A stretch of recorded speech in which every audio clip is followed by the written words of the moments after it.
My name is Marshall Dade, and I've been the sheriff of Cibola County, New Mexico for 17 years. In all that time, I thought I understood the desert, thought I knew every mile of sand and scrub brush, every abandoned gas station and forgotten homestead scattered across these 4,500 square miles of nothing. I was wrong. The desert keeps secrets, and some of those secrets aren't meant for human ears. It started on a Tuesday night in late September 2021, the kind of night where the temperature drops 40 degrees after sunset and the wind carries the smell of sage and creosote across the flats. I was sitting in my office in Grants, finishing up paperwork from a domestic disturbance call earlier that evening, when my deputy, Orrin Fielder, knocked on the door frame. He'd been with the department for 6 years. Good cop, steady hands, the kind of officer you want backing you up when things go sideways.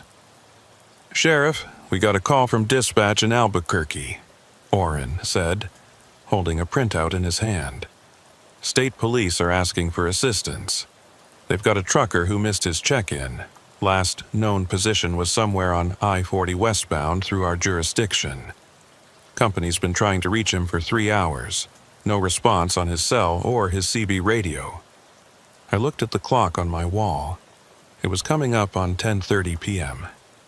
Interstate 40 cuts through the northern part of Cibola County, like a scar across the desert, connecting Albuquerque to Flagstaff, and on any given night you'd have hundreds of trucks making that run. Most of the drivers knew the route by heart, knew where to stop for fuel and food, knew which rest areas were safe and which ones attracted trouble. But the desert has a way of swallowing things whole, and a truck that goes silent out there could mean anything from a mechanical breakdown to something much worse. "What's the driver's name?" I asked, reaching for my hat. "Hollis Creighton, 42 years old, out of Amarillo. He's hauling refrigerated produce from Texas to California. According to the dispatcher, he called in his position at the Grants exit around 7:15 p.m., said he was going to grab coffee and push through to Gallup. That was the last anyone heard from him." I stood up and grabbed my keys from the desk. 3 hours was a long time for a professional driver to go silent, especially one who was on a schedule. The trucking companies tracked their rigs with GPS and monitored their drivers' hours religiously, so if Creighton's company was worried enough to call the state police, something was definitely wrong. Orrin and I headed out to the parking lot where our patrol units were parked. The night air was cold and dry, and I could see my breath in the glow of the security lights. The sky overhead was packed with stars, that particular kind of darkness you only get in the high desert where there's no light pollution for 100 miles in any direction. Beautiful and lonely in equal measure.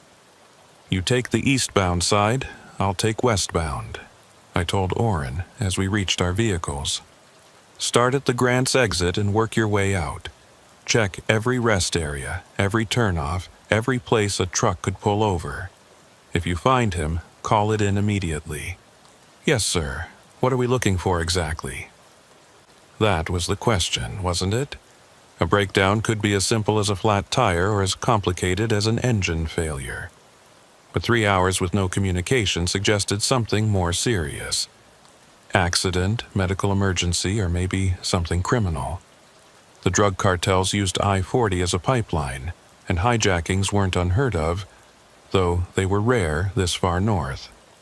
"Anything that doesn't look right," I said. "Trust your gut." I climbed into my patrol unit and headed north toward the interstate. Grants is a small town, population around 9,000, sitting at the edge of the El Malpe lava flows. It used to be a uranium mining town back in the 50s and 60s, but those days were long gone. Now, it was mostly a stopping point for travelers on I-40, a place to get gas and food before heading back into the emptiness. The drive to the interstate took about 10 minutes, and the whole way I was thinking about Hollis Creighton. 42 years old, professional driver, probably had a family waiting for him in Amarillo. 3 hours of silence meant he was either unable to communicate or unwilling to, and neither option was good. I merged onto I-40 westbound and started my search. The highway stretched out before me in the headlights, 2 lanes of asphalt cutting through the darkness with nothing but desert on either side. During the day, you could see the distant mountains and the strange, otherworldly formations of the lava flows. At night, it all disappeared into blackness, and you were just driving through a void with only your headlights to guide you. I passed the first rest area about 8 miles west of Grants. Empty except for 1 passenger vehicle and a couple of motorcycles. No sign of Creighton's rig. I pulled in anyway and did a quick walk around, checking the restrooms and the picnic area, but there was nothing unusual. The motorcyclists were just stretching their legs, and the passenger car belonged to a family making the drive from Albuquerque to Phoenix. Nobody had seen a truck matching Creighton's description. I got back on the highway and continued west. The radio was quiet except for the occasional check-in from Orrin on the eastbound side. He wasn't finding anything either. Mile after mile of empty road, the white line disappearing under my tires like a conveyor belt pulling me deeper into the desert. At mile marker 85, I spotted something on the shoulder. Fresh tire tracks in the dirt, the kind a big rig would leave. I pulled over and got out with my flashlight, following the tracks away from the pavement. They led about 50 yards into the desert before they just stopped, like the truck had lifted off the ground and flown away. The sand around the endpoint was disturbed, showing signs of heavy weight, but there was no debris, no skid marks, nothing to indicate what had happened. Just tracks that ended in the middle of nowhere. I keyed my radio. Unit 2, this is Unit 1. I've got some unusual tire tracks at mile marker 85 westbound. Looks like a truck pulled off here, but I'm not seeing the vehicle. You finding anything on your end? Static crackled for a moment before Orrin's voice came through. Negative, Sheriff. I'm at mile marker 95 eastbound, nothing so far. Want me to head your way? Not yet. Keep working your sector. I'm going to follow these tracks and see where they lead.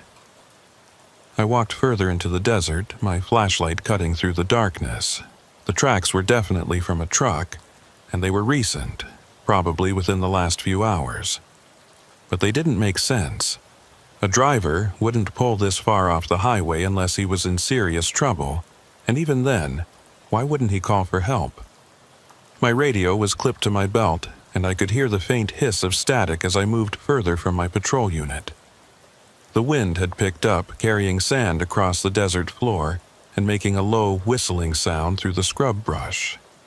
I'd walked maybe 100 yards when I heard something that made me stop in my tracks. It was a voice, faint and distorted, coming through my radio. But it wasn't Orrin, and it wasn't dispatch, it wasn't even in English. The voice was speaking in some language I didn't recognize, a series of sounds that rose and fell in pitch, like a song or a chant. I grabbed my radio and checked the frequency. I was on the right channel, the one our department used for routine communications. But this voice, this sound, it wasn't supposed to be there. I keyed the mic. Unit 2, are you hearing this? More static, and then Orrin's voice, but it sounded strange, like it was coming from very far away. Sheriff, I'm not... What am I supposed to be hearing? There's a voice on this channel. You're not picking it up? Negative. All I'm hearing is you. I released the mic and listened. The strange voice was still there, rising and falling in that rhythmic pattern. It didn't sound like radio interference, didn't have that mechanical quality you get from crosstalk or feedback. It sounded organic, human, but speaking words that weren't meant for human mouths. The hairs on the back of my neck stood up, and I felt that primal sense of wrongness that every cop learns to trust. Something was out here in the desert with me, and it wasn't friendly. I turned in a slow circle, my flashlight sweeping across the darkness. The beam caught something reflective about 30 yards to my left. I moved toward it, one hand on my service weapon, the other holding the flashlight steady. As I got closer, I could see what it was. A truck's side mirror lying in the sand like it had been torn off. I picked it up and examined it. The mirror was new, not weathered by years of desert exposure. The mounting bracket was bent and twisted, like it had been ripped away with considerable force. This was from Creighton's truck, had to be. But where was the rest of it? The voice on my radio grew louder, the chanting more insistent. I tried adjusting the squelch, tried changing channels, but the voice followed me, always there in the background like static that had learned to speak. I keyed the mic again. Unit 2, I found a piece of the truck. Side mirror, looks like it was torn off, but I'm not seeing the rig itself. Something's not right out here. Oren's response was nearly drowned out by the chanting. Sheriff, coming, your way, interference. The radio cut to pure static, and then silence. Not even the normal background hiss you get from an open channel. Just absolute silence, like someone had thrown a switch and turned off every electronic device within miles. I tapped the radio against my palm, checked the battery indicator. Everything looked normal, but I wasn't getting anything.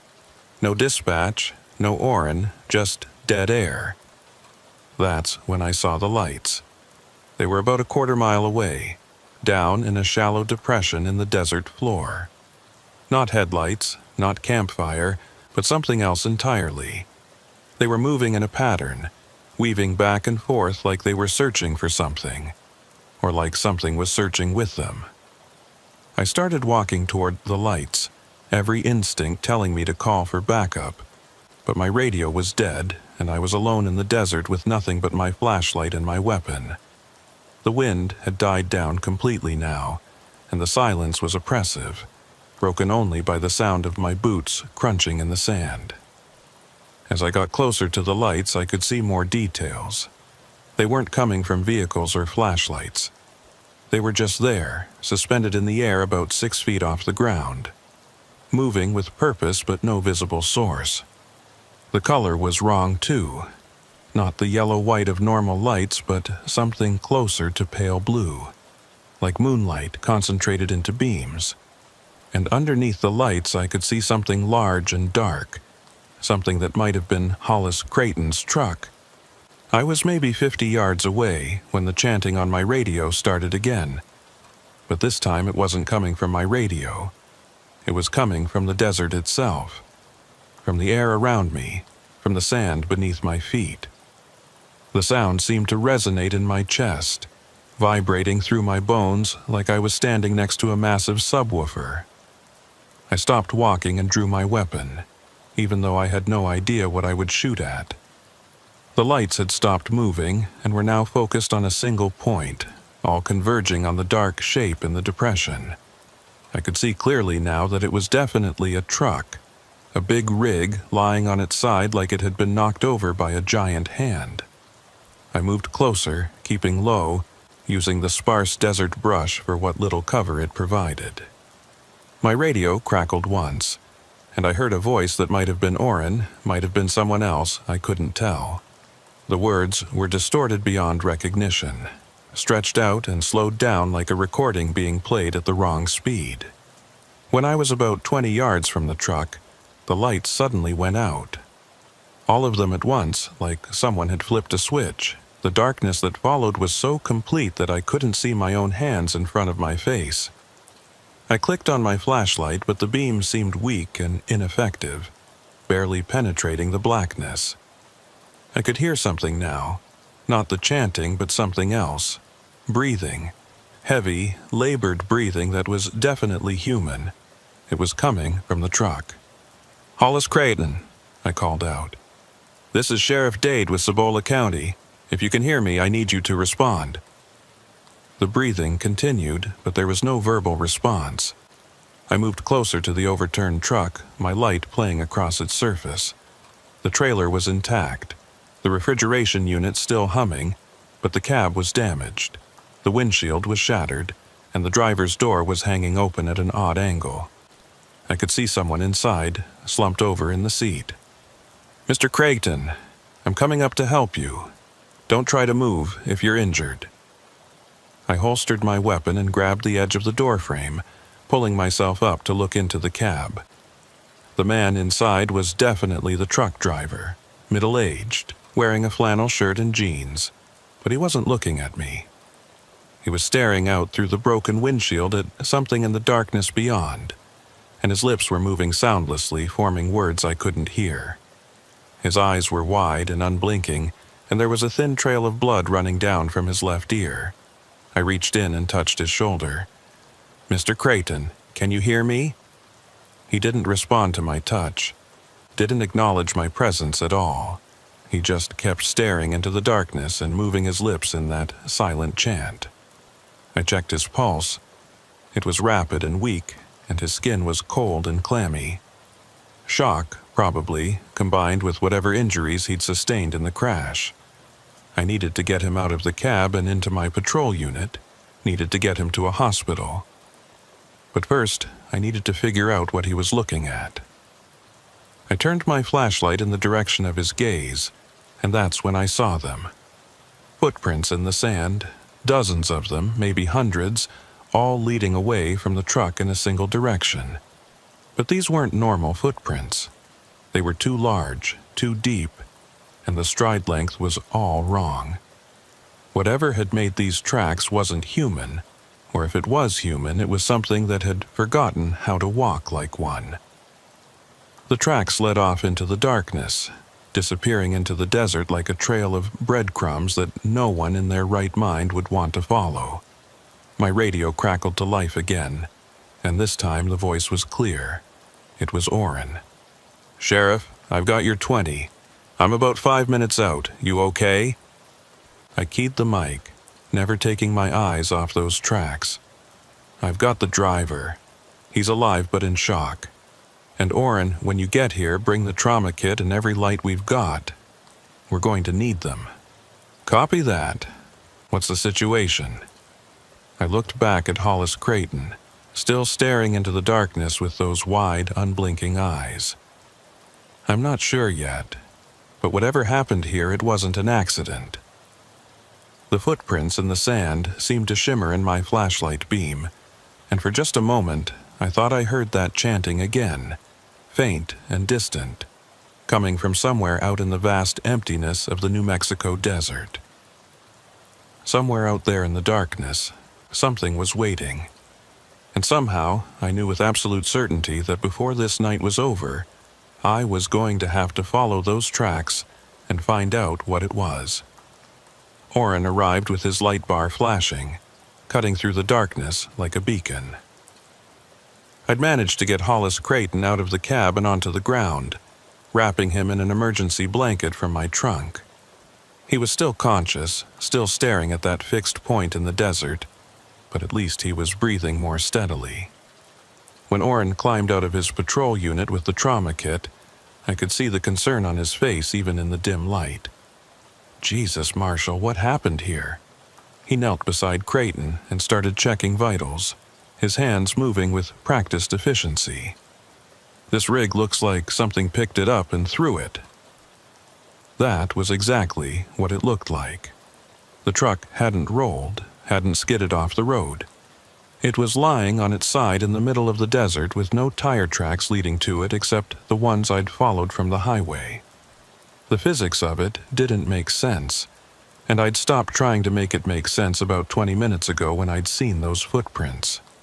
"I don't know what happened," I said, which was the truth.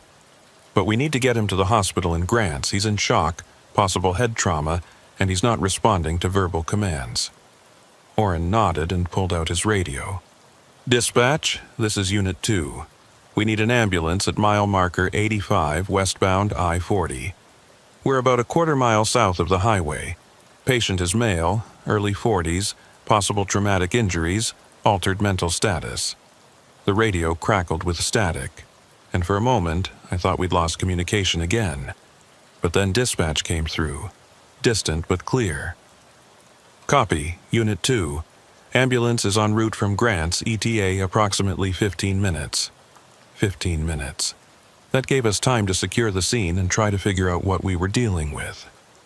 I grabbed my flashlight and walked back to the pattern of footprints I'd found earlier. Orrin followed me, leaving Creighton wrapped in the blanket and monitored by the portable vitals equipment. "Marshall, you seeing what I'm seeing?" Orrin's voice was tight, controlled, but I could hear the edge of fear underneath. "Yeah, I'm seeing it." The footprints were even more disturbing in the combined light of both our flashlights. They were definitely humanoid in shape, with 5 toes and what looked like a heel, but the proportions were all wrong. Too long, too narrow, and the toes were splayed out in a way that suggested whatever made them was bearing weight differently than a human would. And there were so many of them, overlapping and crisscrossing like a crowd had gathered around the truck before dispersing into the desert. "Could be coyotes," Orrin said, but his tone suggested he didn't believe it any more than I did. "Or maybe javelina. They travel in groups, and the tracks could look weird depending on the sand composition." I crouched down and examined one of the clearer prints. It was at least 14 inches long, and maybe 4 inches wide at the widest point. No coyote or javelina on Earth had feet that big. And there was something else, something that made my stomach turn. The prints were deliberately placed, one in front of the other in a straight line, the way a person walks when they're following a path or tracking something. Animals don't walk like that. Animals meander, zigzag, follow scent trails. Whatever made these prints had been moving with purpose. "Orrin, I need you to do something for me. I need you to take Creighton back to Grant's with the ambulance when it arrives. Stay with him. Don't let him out of your sight, and record everything he says, even if it doesn't make sense, especially if it doesn't make sense."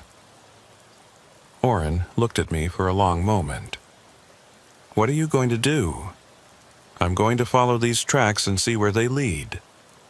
"Marshall, that's a bad idea. We don't know what made these prints, and you'd be out here alone with no backup and spotty radio communication." He was right, of course. Every piece of training I'd ever received said you don't go into an unknown situation without backup, without proper equipment, without a plan. But I'd been the sheriff of this county for 17 years, and in all that time I'd never encountered anything like this. Something had taken Hollis Creighton's truck off the highway and left him in shock in the middle of the desert. Something had left these prints and those strange lights I'd seen, and if I didn't find out what it was, if I didn't track it down tonight, I had a feeling it would disappear back into the vast emptiness of New Mexico, and I'd never get another chance. "I'll keep my radio on," I said. "If I'm not back in an hour, call the state police and tell them everything. Tell them about the prints, the lights, all of it." "Marshall, that's an order, Deputy." Orrin's jaw tightened, but he nodded. He knew better than to argue when I used that tone. We walked back to Creighton, and I could hear the distant sound of sirens approaching from the east. The ambulance would be here soon, and then Orrin would be gone, and I'd be alone in the desert with whatever had left those tracks. I knelt beside Creighton one more time. His eyes had closed now, and he seemed to be sleeping, though his breathing was still rapid and shallow. I touched his shoulder gently. "Mr. Creighton, can you hear me? I need you to tell me what happened out here." His eyes snapped open, and for the first time since I'd found him, he focused on me. His pupils were dilated, and his lips moved like he was trying to speak but couldn't find the words. Finally, in a voice barely above a whisper, he said, "They were singing." Who was singing? All of them. Standing around the truck, singing in a language I'd never heard, and the lights. God, the lights were so bright I couldn't see their faces. Just shapes, tall and wrong, and they were reaching for me through the windshield. His hand grabbed my wrist with surprising strength. "Sheriff, you can't go after them. They're not from here. They're not supposed to be here. and if you follow them, they'll take you too." The ambulance pulled up before I could ask him what he meant by that. The paramedics loaded Creighton onto a stretcher and started an IV, while Orrin gave them the rundown on his condition. I watched them work, my mind racing with what Creighton had said. They were singing, standing around the truck, tall and wrong. None of it made sense, and all of it made perfect sense in that terrible way that truth has when you don't want to believe it. Orrin climbed into the ambulance with Creighton, and before they closed the doors, he looked at me one more time. "1 hour, Marshal. If I don't hear from you in 1 hour, I'm calling everyone. Copy that." The ambulance drove away, red lights flashing in the darkness, and then I was alone with the overturned truck and the footprints and the vast silence of the New Mexico desert. I checked my weapon, made sure my flashlight batteries were fresh, and started following the tracks into the darkness. The prints led south, away from the highway and deeper into the empty land. This part of the county was mostly BLM land, Bureau of Land Management, which meant it was technically public, but in practice it was just wilderness. No towns, no roads, no people for miles in any direction. Just sand and rock and scrub brush and the occasional ancient lava flow left over from when this whole region was volcanically active. I'd been walking for maybe 20 minutes when my radio crackled to life again. But it wasn't Orrin or dispatch. It was that voice again, the chanting that didn't sound human. It was louder now, clearer, and I could hear multiple voices overlapping in a harmony that hurt my ears. The sound seemed to come from everywhere at once, from the ground beneath my feet and the air above my head and the darkness all around me. I stopped walking and keyed my mic, trying to break through the interference. "Unit 2, this is Unit 1. Do you copy?" Static and chanting, rising and falling in that rhythmic pattern that was almost like a song but not quite. I released the mic and listened, trying to make out any words or pattern in the sounds. It wasn't English, wasn't Spanish, wasn't any of the Native American languages I'd heard over the years working in this part of New Mexico. It was something else entirely, something that predated language as I understood it. The footprints had led me to the edge of a small arroyo, a dry wash that probably carried water during the monsoon season but was bone dry now.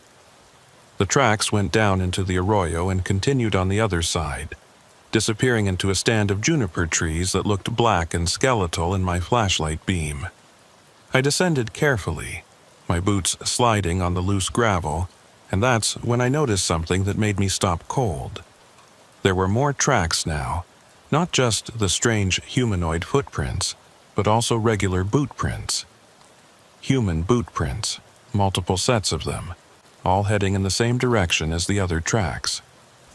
Someone else had been out here recently, someone wearing what looked like hiking boots or work boots, and they'd been following the same path I was following now. I crouched down to examine them more closely. The prints were fresh, probably made within the last few hours, and they were spaced far apart like whoever made them had been running. Running toward the strange tracks, or running away from them, I couldn't tell. I climbed out of the arroyo on the far side and entered the juniper stand. The trees provided some cover from the wind, which had picked up again, but they also blocked what little starlight there was. My flashlight beam seemed to get swallowed up by the darkness between the twisted trunks, and I had to move slowly to avoid tripping over exposed roots and fallen branches. The chanting on my radio had stopped, replaced by an eerie silence that was somehow worse than the noise. That's when I saw the camp. It was set up in a small clearing in the center of the juniper stand, hidden from view unless you knew exactly where to look. There was a tent, a cold fire pit, some camping equipment scattered around, and a pickup truck parked at the edge of the clearing with New Mexico plates. I approached carefully, my hand on my weapon, and called out, "Sheriff's Department, if anyone's here, I need you to show yourself." No response. The tent flap was open, moving slightly in the wind, and I could see sleeping bags and personal belongings inside, but no people. The fire pit had been used recently, within the last day or two, and there were fresh tire tracks from the pickup truck. Someone had been camping here and they'd left in a hurry. Or they'd been taken. I walked over to the truck and looked inside. The keys were in the ignition, and there was a wallet on the dashboard. I opened it carefully with gloved hands and found a driver's license belonging to someone named Marcus Glendale, 36 years old, address in Albuquerque. There was also a Forest Service badge identifying him as a wildlife biologist. I pulled out my notebook and wrote down the information, then checked the bed of the truck. It was full of equipment. Sample containers, a portable GPS unit, cameras with telephoto lenses, and what looked like audio recording equipment. Scientific gear for someone studying wildlife in the desert. But Marcus Glendale wasn't here, and his campsite looked like he'd left in the middle of whatever he was doing. His tent was still set up, his equipment was still scattered around, and his truck was still here with the keys in it. Nobody just walks away from their vehicle in the middle of the desert unless something very wrong has happened. I keyed my radio again, hoping to reach Orrin or dispatch. Unit 2, this is Unit 1. I found an abandoned campsite approximately 2 miles south of the truck location. Vehicle on scene belongs to Marcus Glendale, Albuquerque address, appears to be a Forest Service biologist. No sign of the owner. Requesting you run the name and vehicle registration. More static, and then Orrin's voice, faint and distorted. Copy, Unit 1. Running it now. Creighton is at the hospital. Keeps talking about singing. The signal cut out before he could finish. I waited, but there was no further transmission.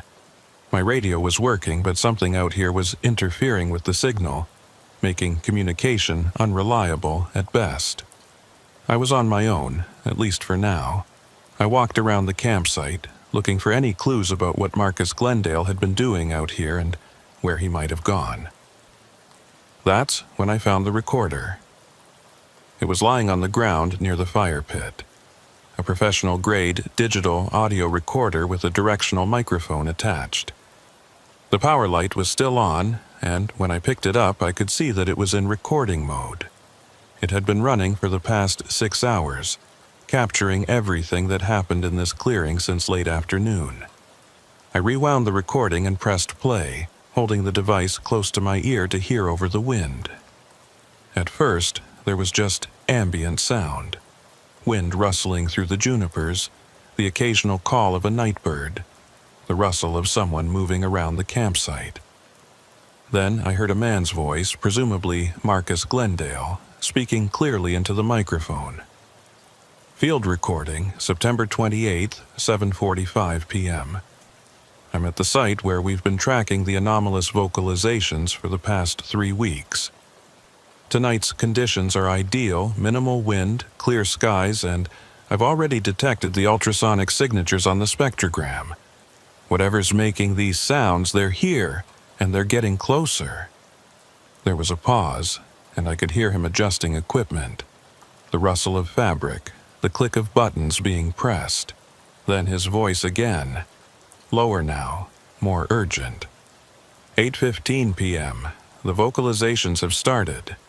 It's the same pattern we recorded last time, but much louder, much closer. I can see movement in the desert, approximately 300 yards northeast of my position.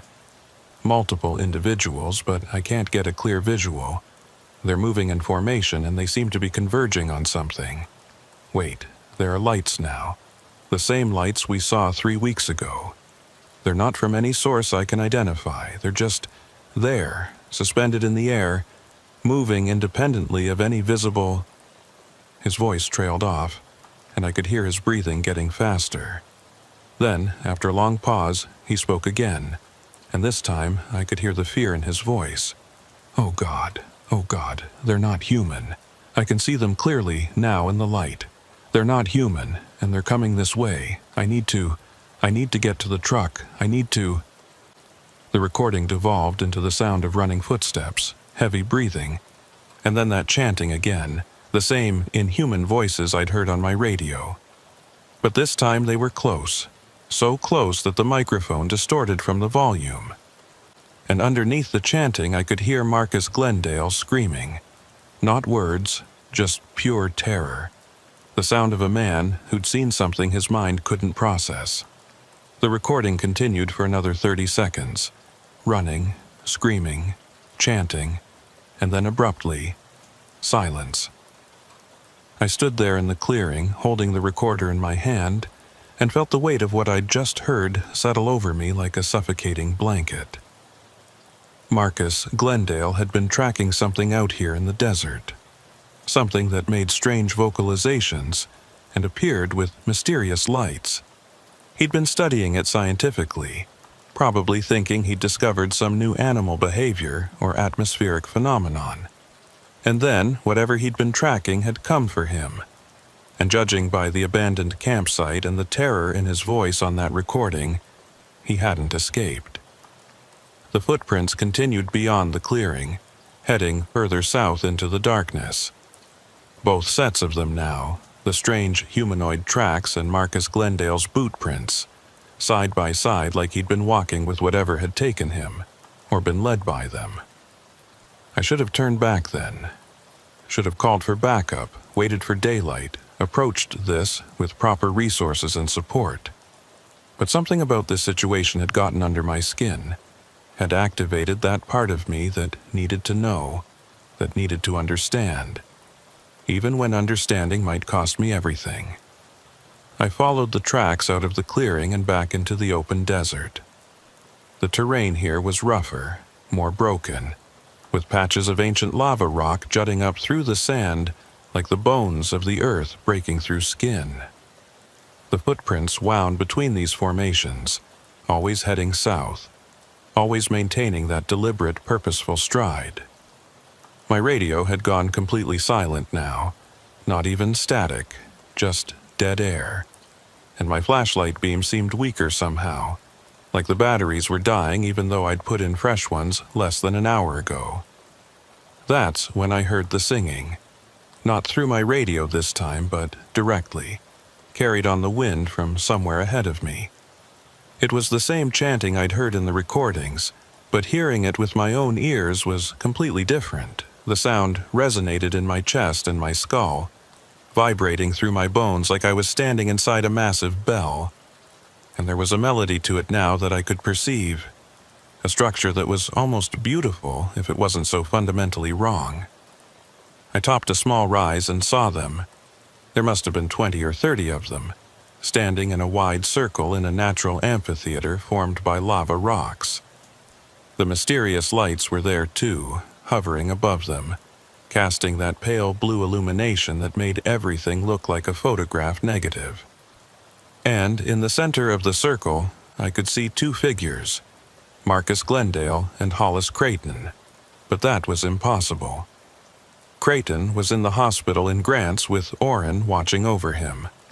I'd seen him loaded into the ambulance myself less than an hour ago. Yet there he was, standing in the circle with Glendale, both of them swaying slightly like they were in a trance, their lips moving in time with the chanting. I dropped to my stomach behind a boulder and watched, trying to make sense of what I was seeing. The figures doing the chanting weren't human. Creighton had been right about that. They were too tall, maybe 7 or 8 feet, with proportions that were stretched and elongated in ways that made my eyes hurt to look at. Their skin, if it was skin, seemed to shimmer in the blue light, and their faces, God, their faces were just wrong. Too many angles, features that shifted and reformed like I was looking at them through water. I pulled out my service weapon, knowing even as I did it that a gun wasn't going to help me here. What was I going to do? Shoot at things that might not even be physical? Things that could somehow duplicate a man who was supposed to be in a hospital 20 miles away. But holding the gun made me feel slightly less helpless, slightly more in control of a situation that was spiraling far beyond my understanding. That's when one of them turned and looked directly at me. Even though I was 100 yards away, even though I was hidden behind a boulder in complete darkness, it looked right at me with eyes that glowed faintly in the blue light. And then it spoke, not in that chanting language but in perfect English, with a voice that sounded like wind moving through a canyon. "Sheriff Marshal Dade, we've been waiting for you." I've been in law enforcement long enough to know that fear comes in different flavors. There's the quick spike of adrenaline when you're chasing a suspect, the cold dread of finding a crime scene with a victim you couldn't save, the sick worry of knocking on a door to deliver bad news to a family. But this was something else entirely. This was the fear that comes when the fundamental rules of reality stop making sense, when your brain is screaming that what you're seeing can't possibly be real, but your eyes are telling you it absolutely is. The thing that had spoken my name was still looking at me. I could feel its attention like a physical weight, pressing down on me from across that 100 yards of desert. The other figures in the circle had stopped their chanting and turned to face my direction as well, and I realized with growing horror that they'd known I was there the entire time. They'd been waiting for me to arrive, had probably been tracking my progress through the desert from the moment I'd started following those footprints. I stayed low behind the boulder, my weapon trained on the nearest figure even though I knew it was useless. What was I going to do? Arrest them? Read them their rights? The absurdity of the situation would have been funny if I wasn't so terrified. My training, my experience, my 17 years as sheriff of this county, none of it had prepared me for this. The voice spoke again, and this time all of them spoke in unison, their words overlapping and harmonizing in a way that made my head hurt. "You have been following the lost ones, following the tracks through the sand. You want to understand what happened to them, why they were taken from the road and brought to this place. We will show you." The circle parted, and I could see Creighton and Glendale more clearly now. They were still swaying in that trance-like state, their eyes open but unseeing, and I realized they weren't standing on the ground. They were floating about 6 inches above the sand, suspended by nothing I could see. The blue lights intensified, and suddenly I could see more details of the figures in the circle. They weren't wearing clothes, but they weren't naked either. Their bodies seemed to be covered in something that looked like skin, but moved like liquid, shifting and reforming constantly. And their faces, when I forced myself to look directly at them, weren't faces at all, but something else, something my brain kept trying to interpret as human features but failing. "You are Sheriff Marshal Dade. You have protected this land for many years. You have kept the balance, maintained the order, prevented chaos from consuming the weak. We have watched you work. We have seen your dedication, your sacrifice, your loneliness." That last word hit me like a punch to the gut. My loneliness. How did they know about that? How could they possibly know about the empty house I went home to every night? The divorce that had hollowed me out. The years of service that had cost me everything personal but given me nothing but an office and a badge in return. We know because we have always been here. In the desert, in the darkness, in the spaces between what you call real and what you call impossible. We watch the travelers on the road. We listen to their thoughts, their fears, their secrets. And sometimes, when the conditions are right, when the barriers are thin, we take them. We bring them here. We show them what lies beyond. I found my voice, though it came out rougher than I intended. Why? Why take these men? They weren't bothering you. They were just passing through. The unified voice had a quality that might have been amusement, though it was hard to tell. The truck driver, Hollis Creighton, was not just passing through. He has driven this road 147 times in the past 3 years. Each time, he stops at the same places, follows the same routine, speaks the same words into his radio. His life is a loop, endlessly repeating, and he does not even know he is trapped. We freed him from the loop. We showed him that there are other patterns, other rhythms beyond the highway and the schedule and the endless driving. I looked at Creighton's floating form, his blank face and moving lips, and thought about what they called freedom looked a lot like imprisonment to me. And the biologist? Marcus Glendale? What did he do to deserve this? The one who studies animals came looking for us. He heard our songs across the wavelengths, recorded our voices, tracked our movements. He wanted to understand, to categorize, to reduce us to data and explanation. We gave him what he wanted. We let him see us fully, let him perceive what his science could never explain. Now he understands that some things are not meant to be studied, only experienced. The figures began moving closer, gliding across the sand without actually walking, and I realized I was running out of time. Whatever they were, whatever they wanted, they were going to take me next if I didn't do something. I keyed my radio, knowing it was probably useless, but trying anyway.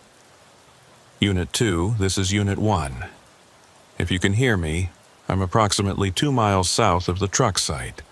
I've found the missing biologist and I need immediate backup. Multiple hostiles on scene. Repeat, I need backup now. Static, just static. The figures were close enough now that I could smell them. A scent like ozone and copper and something organic that I couldn't identify. The one who had spoken first extended what might have been a hand, though it had too many joints and moved in directions that made my eyes water to watch. You cannot call for help, Sheriff. We have silenced the machines, stopped the signals, isolated this place from the world you know. You are alone here with us, and there are only 2 choices before you. You can run, as others have run, and we will find you eventually because the desert is vast, but not infinite. Or you can stay, and we will show you what we showed the others. We will free you from your patterns, your loops, your endless routine of checking the empty places and finding nothing. I thought about running. Every instinct I had was screaming at me to get up and sprint back toward the highway, back toward civilization and light and the familiar world where things made sense. But I was 2 miles from my vehicle, in the middle of the desert at night, and these things could apparently move without walking and appear in multiple places at once. I wouldn't make it 50 yards before they caught me. And besides, I was still the sheriff of this county. These things had taken people from my jurisdiction, had terrorized a truck driver and abducted a scientist, and I couldn't just run away and leave them here. I stood up from behind the boulder, my weapon still in hand, and faced them directly. I'm not running, and I'm not letting you keep those men. Whatever you are, whatever you think you're doing, this ends now. You release Creighton and Glendale, and you leave this county. If you don't, I'll find a way to stop you. The unified voice made that sound that might have been amusement again. You cannot stop us, Sheriff. We are not bound by your laws, your weapons, your authority. We exist in the margins of your reality, and we have been here far longer than your people have walked these lands. The ancient ones who lived here before you, they knew of us. They left warnings in their art and their stories. They called us the singers in the darkness, the ones who walk between worlds. They knew to avoid the places where we gather, to stay on the marked paths, to never follow our lights into the desert. I thought about the petroglyphs I'd seen on lava rocks throughout the county, ancient images carved by people who'd lived here thousands of years ago. Some of them showed tall figures with elongated proportions, with symbols around them that might have been lights or stars or something else entirely. I'd always assumed they were depicting gods or spirits, mythological beings that existed only in stories. I'd been wrong. The ancient ones respected us, the voice continued. They understood that some boundaries are not meant to be crossed, that some mysteries are not meant to be solved. But your people do not respect boundaries. You build roads through sacred places. You drag the noise and light of your civilization into the quiet darkness. You send your trucks and your scientists into places where they do not belong. And so we remind you. We take a few of the ones who intrude too far, who push too deep into the spaces we inhabit. We show them what lies beyond their small understanding, and sometimes we send them back changed. Sometimes we keep them. The circle of figures had formed around me now, and I realized I was standing in the same position where Creighton and Glendale had been floating moments before. The two men were gone now, vanished as completely as if they'd never existed, and I was alone with these things in their circle of blue light. My weapon felt heavy and useless in my hand, and I let it drop to my side. Whatever was about to happen, shooting wasn't going to prevent it. "What are you going to do to me?" I asked, proud that my voice stayed steady even though my hands were shaking. "We are going to show you," they said in unison. "Show you what we showed the others. Show you the patterns that lie beneath the patterns, the rhythms that pulse through the desert like blood through veins. Show you that your loneliness is not isolation, but connection. That your dedication is not duty, but devotion. That your reality is not fixed, but fluid. And when we are done, you will choose. You can return to your world, to your empty house and your patrol routes and your endless service to people who do not understand the sacrifices you make. Or you can stay with us, in the spaces between, where time moves differently and pain is just another pattern to be observed and appreciated." The blue lights grew brighter, so bright I had to close my eyes against the glare. I felt something touch my mind, not physically but deeper than that, like fingers of thought reaching into my consciousness and peeling back layers I didn't know existed. Images flooded through me, too fast and too strange to fully comprehend. I saw the desert from above, saw the web of roads and towns, and isolated houses spread across the land like a net thrown over darkness.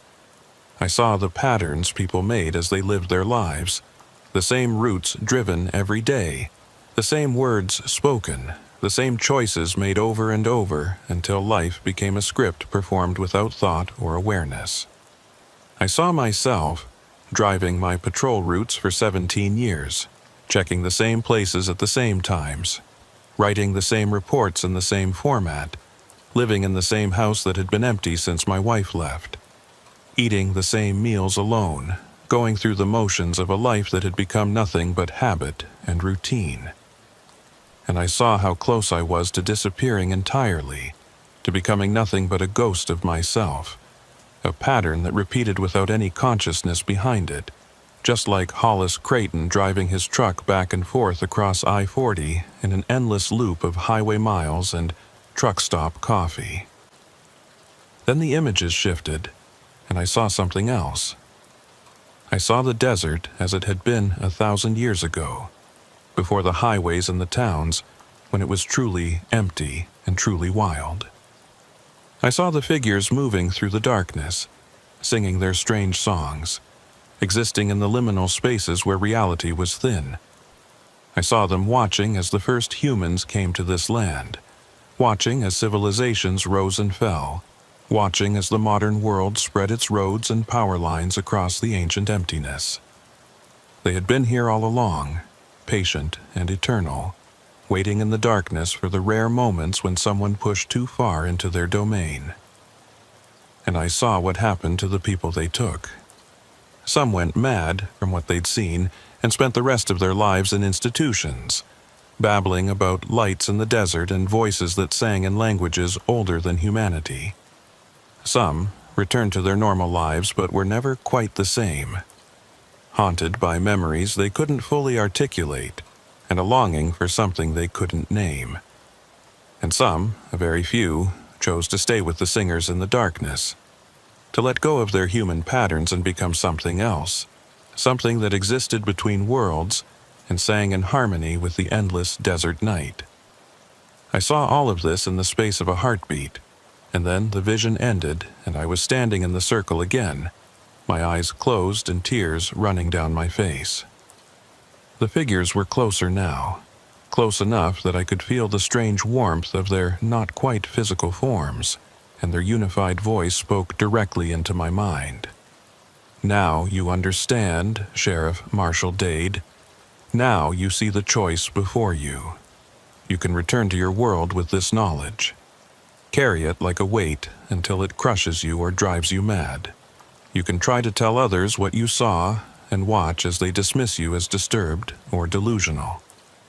You can spend the rest of your life wondering if what you experienced was real, or if your mind simply broke under the strain of loneliness and duty.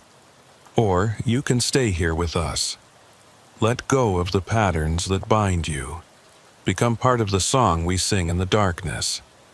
Exist outside of time and routine and the crushing weight of human consciousness. I opened my eyes and looked at them. Really looked at them for the first time without my brain trying to force their forms into something familiar. They were beautiful in their wrongness, like watching geometry come alive, like seeing music made visible. And for a moment, just a moment, I understood the temptation, understood why someone might choose to let go of their humanity and drift into the spaces between, where nothing was certain but everything was possible. But I was Marshall Dade, Sheriff of Cibola County, and I'd taken an oath to protect the people in my jurisdiction. Even if my life had become a hollow routine, even if my house was empty and my marriage was over, and most days I felt like I was going through the motions without any real purpose, I still had a duty. And that duty included making sure these things didn't take anyone else from the highway, didn't lure any more truck drivers or scientists or lost travelers into the desert to show them visions that would break their minds. I'm going back, I said, and my voice was steady now, certain. And I'm taking Creighton and Glendale with me. The unified voice showed no surprise, no disappointment, just that same quality that might have been amusement. The truck driver has already returned. He is in your hospital, speaking of dreams and voices and lights he cannot explain. No one will believe him. They will say he had a breakdown, that the loneliness of the road finally drove him to madness. The biologist, too, will return, but he will never speak of what he saw here. His mind has touched something too large for words, and he will spend the rest of his life trying to process an experience that cannot be processed. And me? I asked. What about me? You will remember everything, every detail, every image, every moment of understanding we have shared with you. And you will carry that knowledge like a burden, wondering every day if you made the right choice, if you should have stayed with us in the darkness where patterns dissolve and loneliness becomes connection. You will drive your patrol routes and check your empty places and go home to your empty house, and you will know that there is something else, something beyond the routine and the duty and the endless service. You will know, and it will haunt you. The blue lights began to fade, and I felt myself falling, not physically but mentally, like I was being pulled back through layers of consciousness towards something more familiar. The figures were dissolving into the darkness, their forms becoming less distinct, and their unified voice was growing distant. Go back, Sheriff Marshall Dade. Return to your world and your duty, but remember us. Remember what you saw here, what you felt, what you understood in the moment when we opened your mind to the patterns beneath patterns. Remember that the desert is not empty, that the darkness is not silent, and that reality is far stranger and more fluid than your people believe. Remember and wonder and know that we are always here, waiting in the spaces between, singing our songs to the travelers who venture too far from the marked paths. I came back to myself lying on my back in the sand, staring up at a sky full of stars. My flashlight was lying next to me, still on, but the beam pointing uselessly at the sky. My radio was crackling with Oren's voice, urgent and worried. "Marshal, Marshal, respond. It's been over an hour and I haven't heard from you. I'm calling the state police. Marshal, if you can hear me, respond."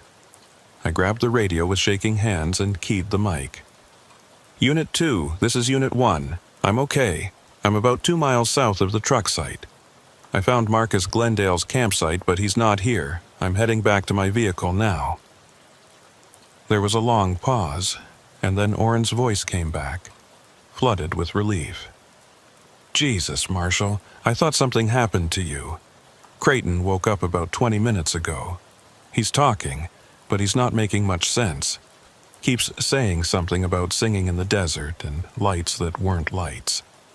The doctors think he had some kind of psychotic episode, maybe from dehydration or exposure." I looked around the clearing where I'd seen the circle of figures, but there was nothing there now, just sand and rock, and the skeletal shapes of juniper trees in the starlight. No footprints, no blue lights, no signs that anything unusual had happened here. I could almost believe I'd imagined the whole thing, that the stress and the loneliness had finally gotten to me, and I'd had some kind of breakdown in the middle of the desert. Almost.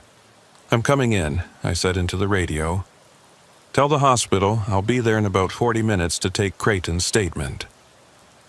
I walked back toward the highway, retracing my steps through the darkness. The strange footprints were gone now, erased by wind or time or something else, and I was following only my own boot prints in the sand. It took me 30 minutes to reach my patrol vehicle, and by the time I climbed behind the wheel, I was exhausted in a way that went deeper than physical tiredness. I felt like I'd run a marathon through my own consciousness and come out the other side, changed in ways I couldn't fully articulate. I drove to the hospital in Grants and found Oren in the waiting room, looking worried and tired. He stood up when he saw me, studying my face with the careful attention of someone who's known you long enough to read every expression. "You okay, Marshal? You look like you've been through hell." "I'm fine. Just a long night." "How's Creighton?" "Stable. They're keeping him for observation, but physically he's okay. Mentally, though, I don't know. He keeps talking about things that don't make sense. The doctors think he might need a psychiatric evaluation." I nodded. "Let me talk to him." Hollis Creighton was sitting up in his hospital bed when I entered the room, staring at the wall with the same blank expression I'd seen when I first found him in his overturned truck. But when he saw me, his eyes focused, and he grabbed my wrist with surprising strength. "Sheriff, you went after them, didn't you?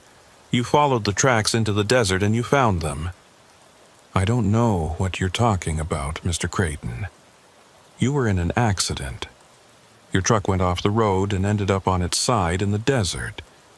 You were in shock when I found you." He shook his head violently.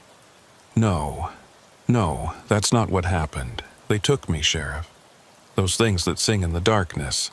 They pulled me off the road and brought me to their circle and showed me things, terrible, beautiful things that I can't explain. And you saw them too.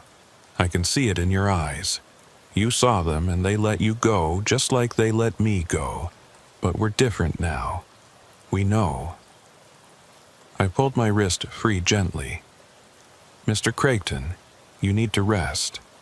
The doctors are taking good care of you. In a few days, this will all seem like a bad dream." "It's not a dream," he insisted, "and it's not going to fade. You and I, Sheriff, we've seen behind the curtain. We know there's something else out there in the desert. Something that's been there forever. Something that watches and waits and sometimes reaches out to remind us that we're not alone. We're never alone." I left the room without responding, because what could I say? That he was right? That I'd seen exactly what he'd seen and heard the same voices and understood the same terrible truths? That would just confirm his delusion in the eyes of the doctors, make both of us look unstable. Better to let him think he was alone in his madness, Let the doctors treat him with their medications and their therapy until the memories faded into something manageable. Oren was waiting for me outside the room. What did he say? Confused talk, hallucinations, probably from the trauma. He'll be okay once he gets some rest. We drove back to the office together, and I filed a report that said everything and nothing. A truck driver had gone off the road for unknown reasons, possibly fatigue or mechanical failure. He'd been found in shock and taken to the hospital.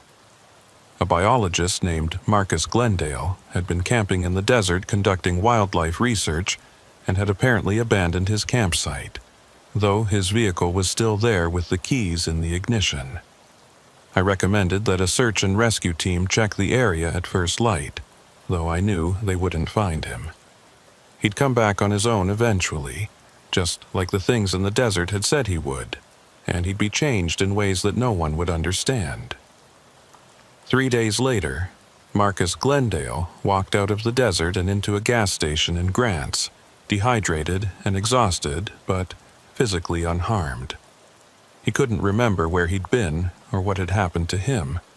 All he could say was that he'd been studying something in the desert, something important, and then there was just a blank space where his memories should be. The Forest Service put him on medical leave, and last I heard, he'd taken a desk job in Albuquerque and never went back into the field. Hollis Creighton recovered from his injuries and went back to driving trucks, but he changed his route.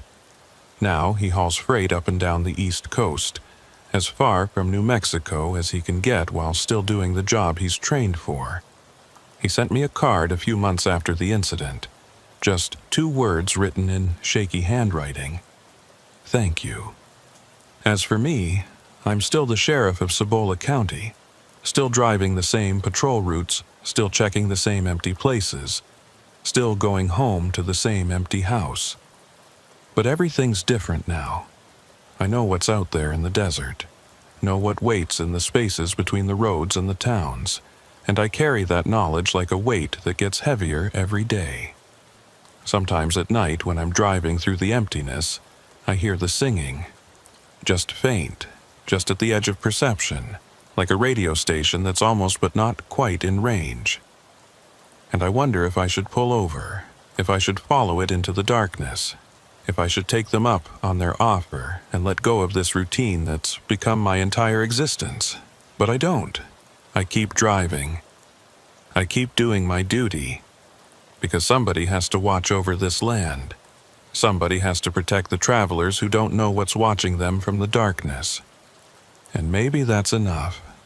Maybe knowing that I'm serving a purpose, even if no one understands what I'm protecting them from, maybe that's enough to give meaning to the patterns we all live within. The desert keeps its secrets, and I keep mine. And somewhere out there in the darkness between the highways and the towns, the singers wait, patient and eternal, ready for the next traveler who ventures too far from the marked path. 6 months have passed since that night in the desert, and I'm writing this down because I need someone to know. Not for publication, not for any official record, but because if something happens to me out there in the darkness, someone should understand why. I've left this account in a sealed envelope with my attorney in Albuquerque, with instructions to open it only if I disappear under unusual circumstances. Maybe that's paranoid. Maybe I'm losing my grip on reality, just like everyone seems to think Hollis Creighton did. But I know what I saw, what I experienced, and I know it's not over. The changes started small, little things that I could almost dismiss as coincidence or imagination. I'd be driving my patrol route at night, and I'd hear that singing again, faint and distant, carried on the wind through my open window. I'd turn off the radio to listen more carefully, and it would fade away, leaving only the sound of my tires on asphalt and the engine's steady hum. I'd see lights in the desert, way out past where any roads went, and I'd tell myself they were just campfires or ranchers checking on their cattle with spotlights. But I knew better. I always knew better.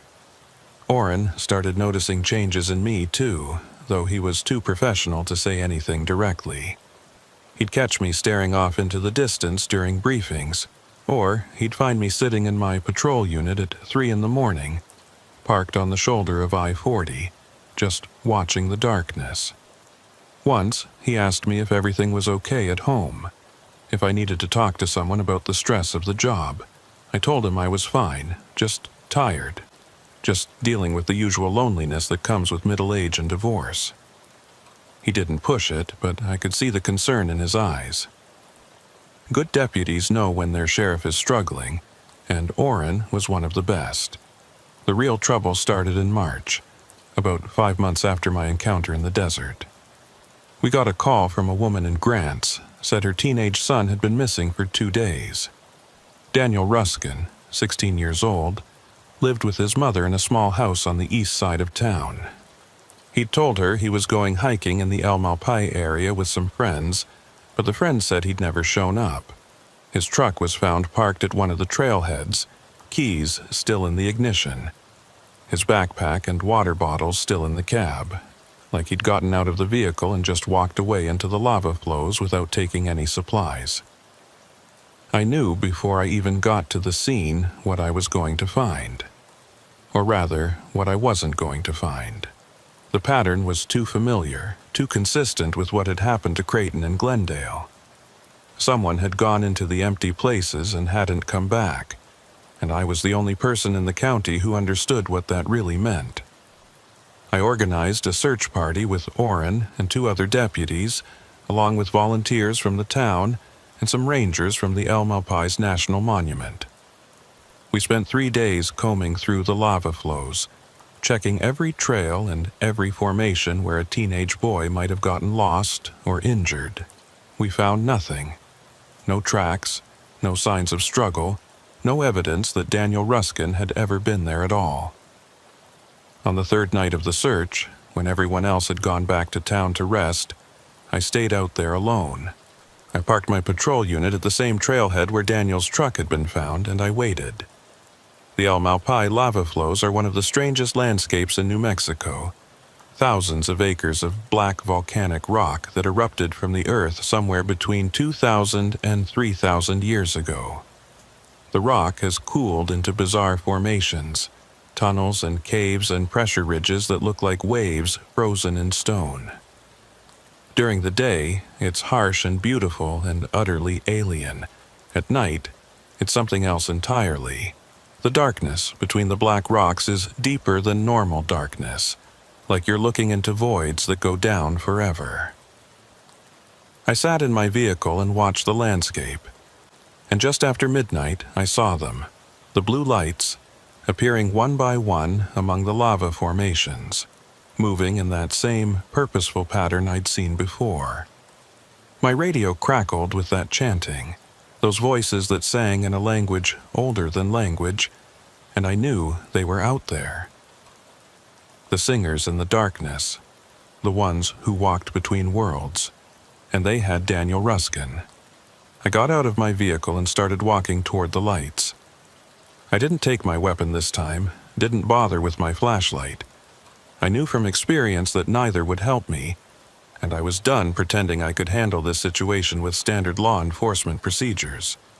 Whatever was happening in my county, whatever had been happening here for thousands of years before I was born, it was beyond badges and guns and the authority that came with my office.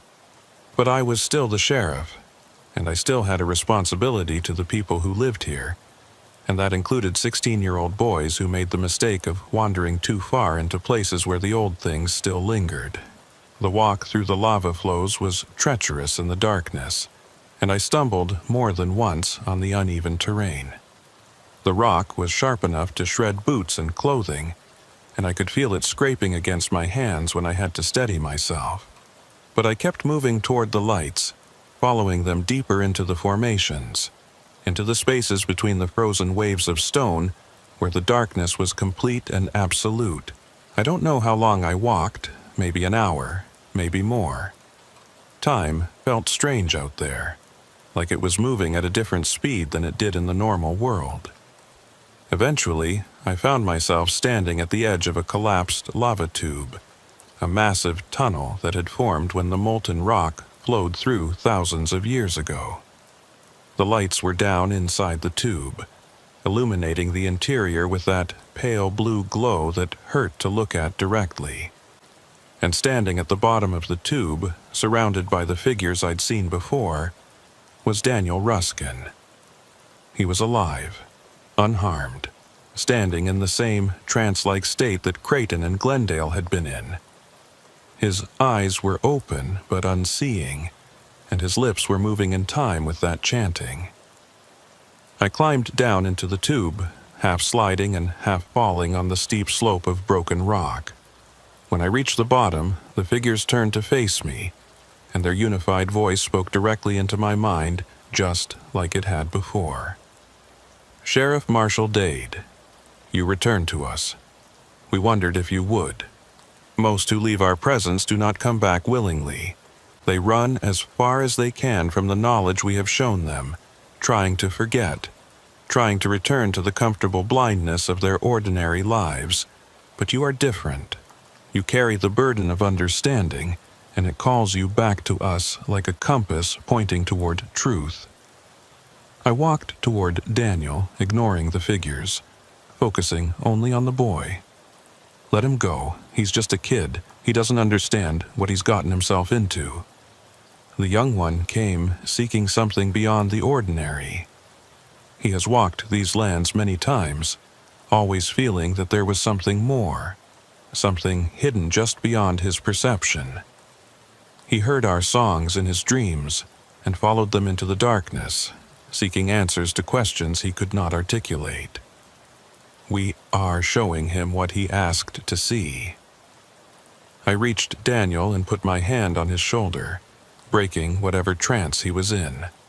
His eyes focused suddenly, and he looked at me with an expression of pure terror mixed with something else, something that might have been wonder or madness or both. He tried to speak, but no words came out, just a sound like wind through a hollow tube. I pulled him close and spoke quietly, the way you'd talk to someone in shock. "Daniel, my name is Marshal Dade. I'm the sheriff of Cibola County. Your mother sent me to find you. I'm going to take you home, okay? But I need you to stay close to me and do exactly what I say." He nodded, clinging to my jacket like a child half his age. I turned to face the figures, and for the first time, I felt something other than fear. I felt anger. These things had been taking people from my county for God knows how long, luring them into the empty places with lights and songs and promises of understanding. They'd broken Hollis Creighton, erased Marcus Glendale's memory, and now they were trying to do the same to a 16-year-old boy who'd done nothing wrong except be curious about the world around him. "No more," I said, and my voice echoed strangely in the lava tube. "I don't care how long you've been here, or what claims you think you have to this land. These are my people, my responsibility, and you're not taking any more of them." The unified voice showed that quality that might have been amusement. "You cannot stop us, Sheriff. We have told you this before. We exist in the spaces between your laws and your authority. We are patterns older than your civilization, songs that were sung before your species learned to speak. What can one human, one keeper of order in a small territory, do against forces that have shaped this land since the stones were molten?" "I can bear witness," I said. "I can tell people what's out here. I can warn them about the lights in the desert and the voices in the darkness. I can make sure that every missing person case in this county gets investigated with the knowledge that there's something taking them, something that needs to be stopped. And who will believe you? Who will accept testimony about beings that exist between worlds, about songs and languages that predate humanity, about lights that have no source? They will say you are disturbed, traumatized, suffering from delusions brought on by stress and isolation. They will remove you from your position and send you to doctors who will give you medications to make the memories fade. You have seen this happen to others who tried to speak of us. You know how your people respond to truths that do not fit their understanding of reality. They were right, and I knew it. If I tried to tell anyone what was really happening in Cibola County, I'd be dismissed as mentally unstable. The best I could hope for was medical leave and psychiatric evaluation. The worst case, I'd lose my badge and spend the rest of my life being known as the sheriff who went crazy and started seeing monsters in the desert. But even knowing that, even understanding that I had no real power against these things, I couldn't just let them keep taking people. Maybe no one will believe me, I said. Maybe I'll lose everything trying to stop you, but I'm still going to try. Because that's what sheriffs do. We protect our people even when the threat is something we don't fully understand, even when the odds are against us, even when it costs us everything. The figures were silent for a long moment, and I could feel them considering, processing, evaluating. Then the unified voice spoke again, and this time there was something different in it. Something that might have been respect or recognition, or perhaps just curiosity about a pattern they hadn't encountered before. Very well, Sheriff Marshal Dade. We will make you an arrangement, a balance between your world and ours. We will not take any more of your people from the roads and the marked paths. We will not lure travelers into the empty places with our lights and our songs.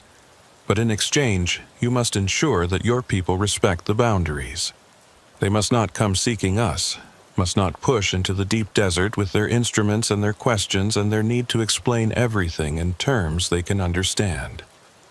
The spaces between must remain spaces between. The darkness must stay dark. If your people honor this boundary, we will honor it as well. I looked at Daniel, still clinging to my jacket, his eyes wide and his face pale. I thought about Creighton and Glendale, about the 16-year-old boy who'd gone looking for something beyond the ordinary and found more than he could handle. I thought about all the other people who might wander into the wrong places, who might follow lights into the desert or try to study phenomena they couldn't explain. And I realized that what the figures were offering was the best deal I was going to get. How do I enforce that? How do I keep people from going into areas I can't even describe without sounding insane? You are the sheriff. You find ways to discourage travelers from straying too far from the roads. You make the empty places less accessible, more dangerous, more forbidden. You tell stories, create warnings, use your authority to establish boundaries that your people will respect. It is what sheriffs have always done, protecting their territories by defining what is safe and what is not. You simply expand that definition to include truths that most cannot accept. I nodded slowly. It wasn't a perfect solution, but it was something. A way to protect my people while acknowledging that I couldn't completely eliminate a threat that had existed here for thousands of years. And if someone breaks the boundary anyway, if they go looking for you despite the warnings, then they have made their choice, and we will show them what they asked to see. But those who stay on the marked paths, who respect the darkness and do not push too deeply into the spaces between, those ones will be safe from us. This is our arrangement, Sheriff. Do you accept? I looked around the lava tube, at the strange figures with their wrong proportions and their shifting forms, at the blue lights that illuminated everything with that otherworldly glow. I thought about 17 years of service, of protecting a county that didn't even know the real dangers that lurked in its emptiest places.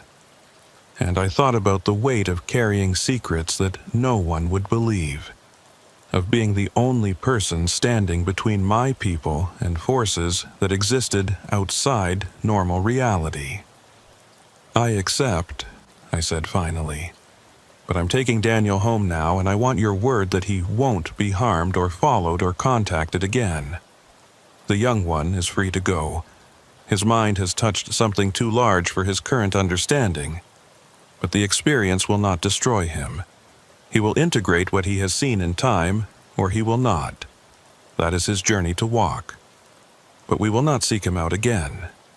I guided Daniel towards the slope that led out of the lava tube, supporting him as we climbed back up to ground level. The figures didn't follow us, didn't try to stop us. They just stood there in their circle of blue light and watched as we left. When we reached the surface, I looked back one more time and saw them beginning to fade, dissolving into the darkness like they'd never existed at all. The blue lights winked out one by one, and then there was just the normal darkness of the New Mexico night. Stars overhead and the black shapes of lava formations stretching out in all directions. Daniel collapsed as soon as we were clear of the tube, his legs giving out like puppet strings had been cut.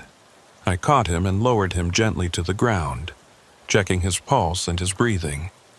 He was okay physically, just exhausted and overwhelmed by whatever he'd experienced down there. I radioed for an ambulance and sat with him while we waited, not saying anything, just being present while he processed what had happened. When he finally spoke, his voice was hoarse and shaky. "Sheriff, what were those things? What did they do to me?" I thought about how to answer that, about what I could say that would help him make sense of the experience without making him sound or feel crazy. "I don't know exactly what they are, Daniel. I don't think anyone does. But they've been here a long time, longer than our towns and our roads, and they exist in places where normal rules don't apply. What's important is that you're safe now, and you're going home to your mother." "They showed me things," he whispered. "Things about the universe, about reality, about how small we are and how little we understand. I saw patterns in everything, connections between things that shouldn't be connected, and I heard music that wasn't sound but was still somehow music. Sheriff, I don't think I'm going to be able to forget this. I don't think I'm ever going to be the same." "No," I agreed quietly. "You're not. But that doesn't mean you're broken. It just means you've seen something most people never see, and now you have to figure out how to live with that knowledge. It won't be easy, but you'll manage. People are more resilient than we give them credit for." The ambulance arrived, and I rode with Daniel back to the hospital in Grants. His mother was there waiting, frantic with worry, and she collapsed in relief when she saw him alive and relatively okay. The doctors examined him and found nothing physically wrong, just dehydration and exhaustion. They kept him overnight for observation, and I stayed at the hospital, writing up a report that said Daniel had gotten lost in the lava flows and wandered around in confusion for a couple of days before I found him. It was barely plausible, but it was the best explanation I could give that wouldn't raise questions I couldn't answer. Over the next few weeks, I started implementing my side of the arrangement. I worked with the county to close some of the more remote access points to the deeper desert areas, citing safety concerns about the terrain. I gave presentations at schools and community centers about the dangers of hiking alone in the lava flows and the importance of staying on marked trails. I made sure that every missing person case got investigated thoroughly, and I paid attention to patterns that might suggest someone was being drawn toward the empty places. It wasn't perfect, and I knew I couldn't prevent every incident, but I was doing what I could. Daniel Ruskin recovered, at least outwardly. He finished high school and went to college in Albuquerque studying philosophy and comparative religion, trying to find frameworks that would help him understand what he'd experienced. He calls me sometimes, late at night, when the memories get too heavy and he needs to talk to someone who knows the truth. We don't talk about the specifics, don't try to analyze or explain what happened in that lava tube. We just acknowledge that we both carry something that most people don't have to carry, and sometimes that's enough. Hollis Creighton sends me a card every Christmas. Just his name and address on the return label, no message inside, but I understand what it means. We're connected now, those of us who've encountered the singers in the darkness and come back changed. We're part of a pattern that most people don't even know exists, bearing witness to truths that can't be spoken aloud without sounding insane. Orrin announced last month that he's taking a job with the state police. It's a good opportunity for him, better pay, and more chance for advancement than he'd get staying in Cibola County. But I think part of him knows there's something going on that he doesn't understand.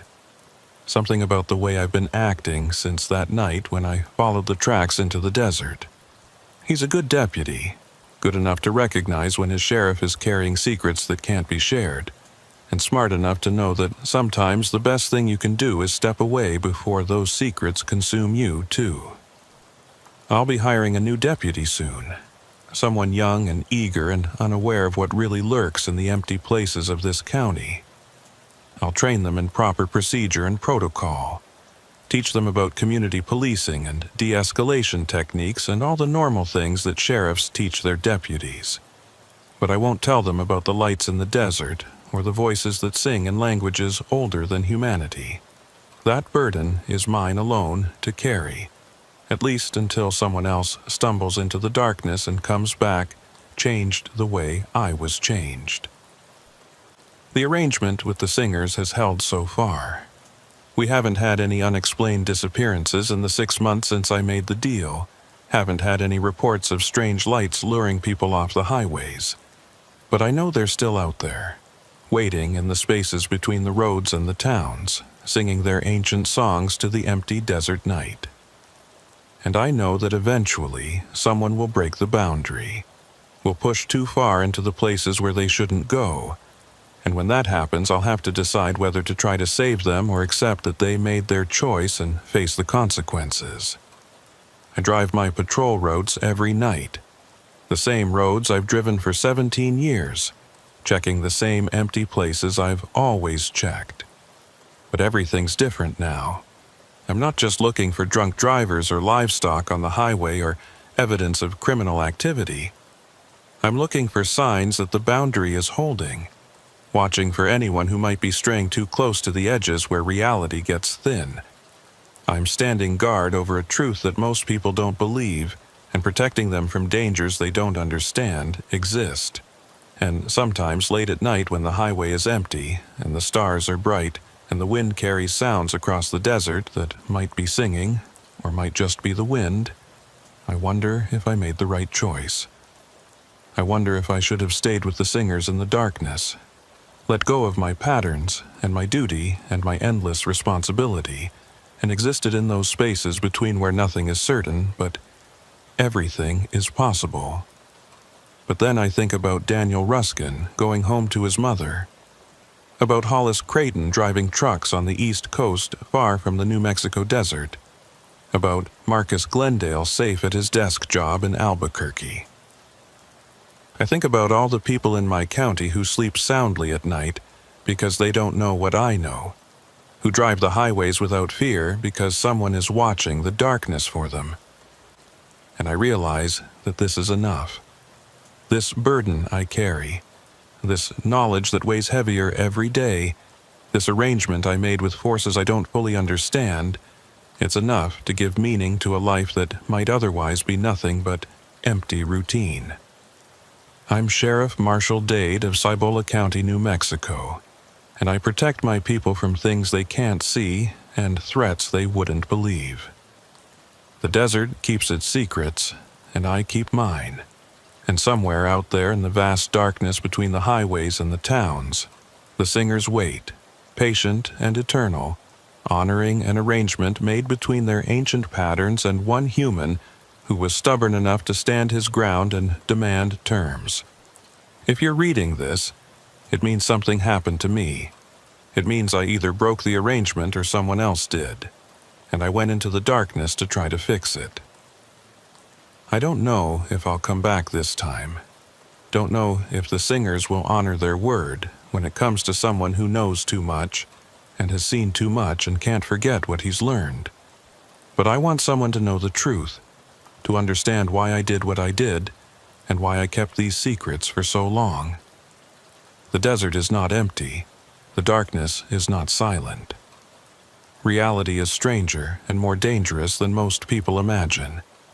And if you ever find yourself driving through New Mexico late at night, if you see lights in the desert that don't come from any visible source, if you hear singing carried on the wind in a language you've never heard before, do not follow them.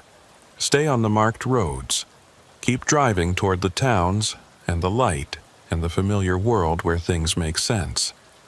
Because out there in the spaces between, in the deep desert where time moves differently, and ancient patterns still hold sway, there are things that have been waiting since before humanity learned to speak.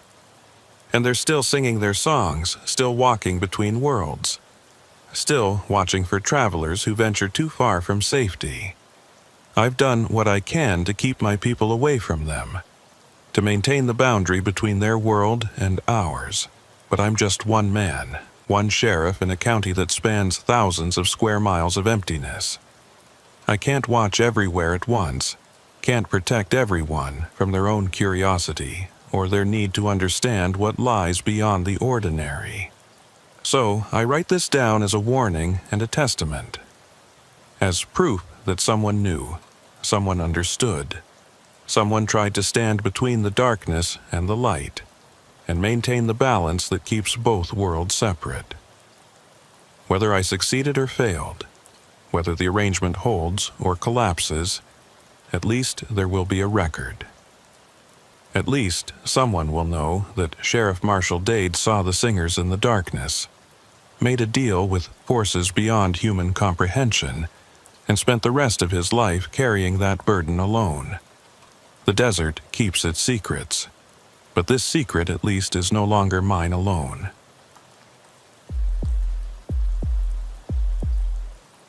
My name is Edgar Brantley, and I've been the sheriff of Stillwater County, Montana for 23 years. In all that time, I thought I understood the rhythms of this place, the long winters that settle over the highlands like a blanket of silence, the short summers when the mountains come alive with tourists and fishermen, the steady parade of small-town problems that make up the bulk of law enforcement work in rural America. I thought I knew every family in the county, every road and creek and abandoned homestead scattered across these mountains. I was wrong about a lot of things. It started on a Monday morning in October 2021, the kind of crisp autumn day when the aspen leaves turn gold and the air smells like wood smoke and coming snow. I was in my office in Columbus, going through paperwork from the weekend, when Deputy Vance knocked on my doorframe. He'd been with the department for 8 years, reliable and thorough, the kind of officer who dotted every I and crossed every T in his reports. "Sheriff, we got a call from Lucinda Gale up in Absaroki. Says someone left something on her porch during the night, and she's concerned about it." I looked up from the budget forms I'd been reviewing. Lucinda Gale was a widow in her early 70s, lived alone in a house on the edge of Absaroki, population maybe 1-200 on a good day. Her husband Raymond had died about 5 years back, heart attack while putting up hay on their small ranch. She was a sensible woman, not the type to call law enforcement unless something genuinely worried her. "What kind of something?" I asked. She said it's a journal or a diary, really old-looking.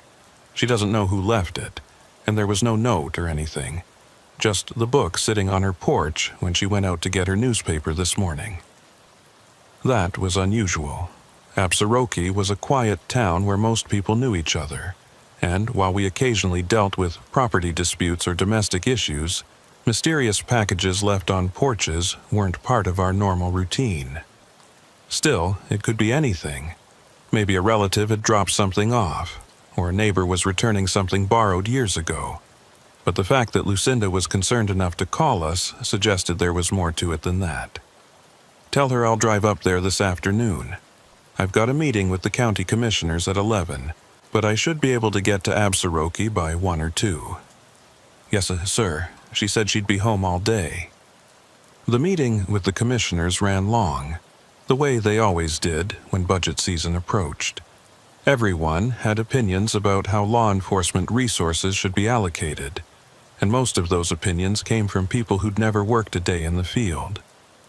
By the time I extracted myself and headed north toward Absaroki, It was past 2 in the afternoon.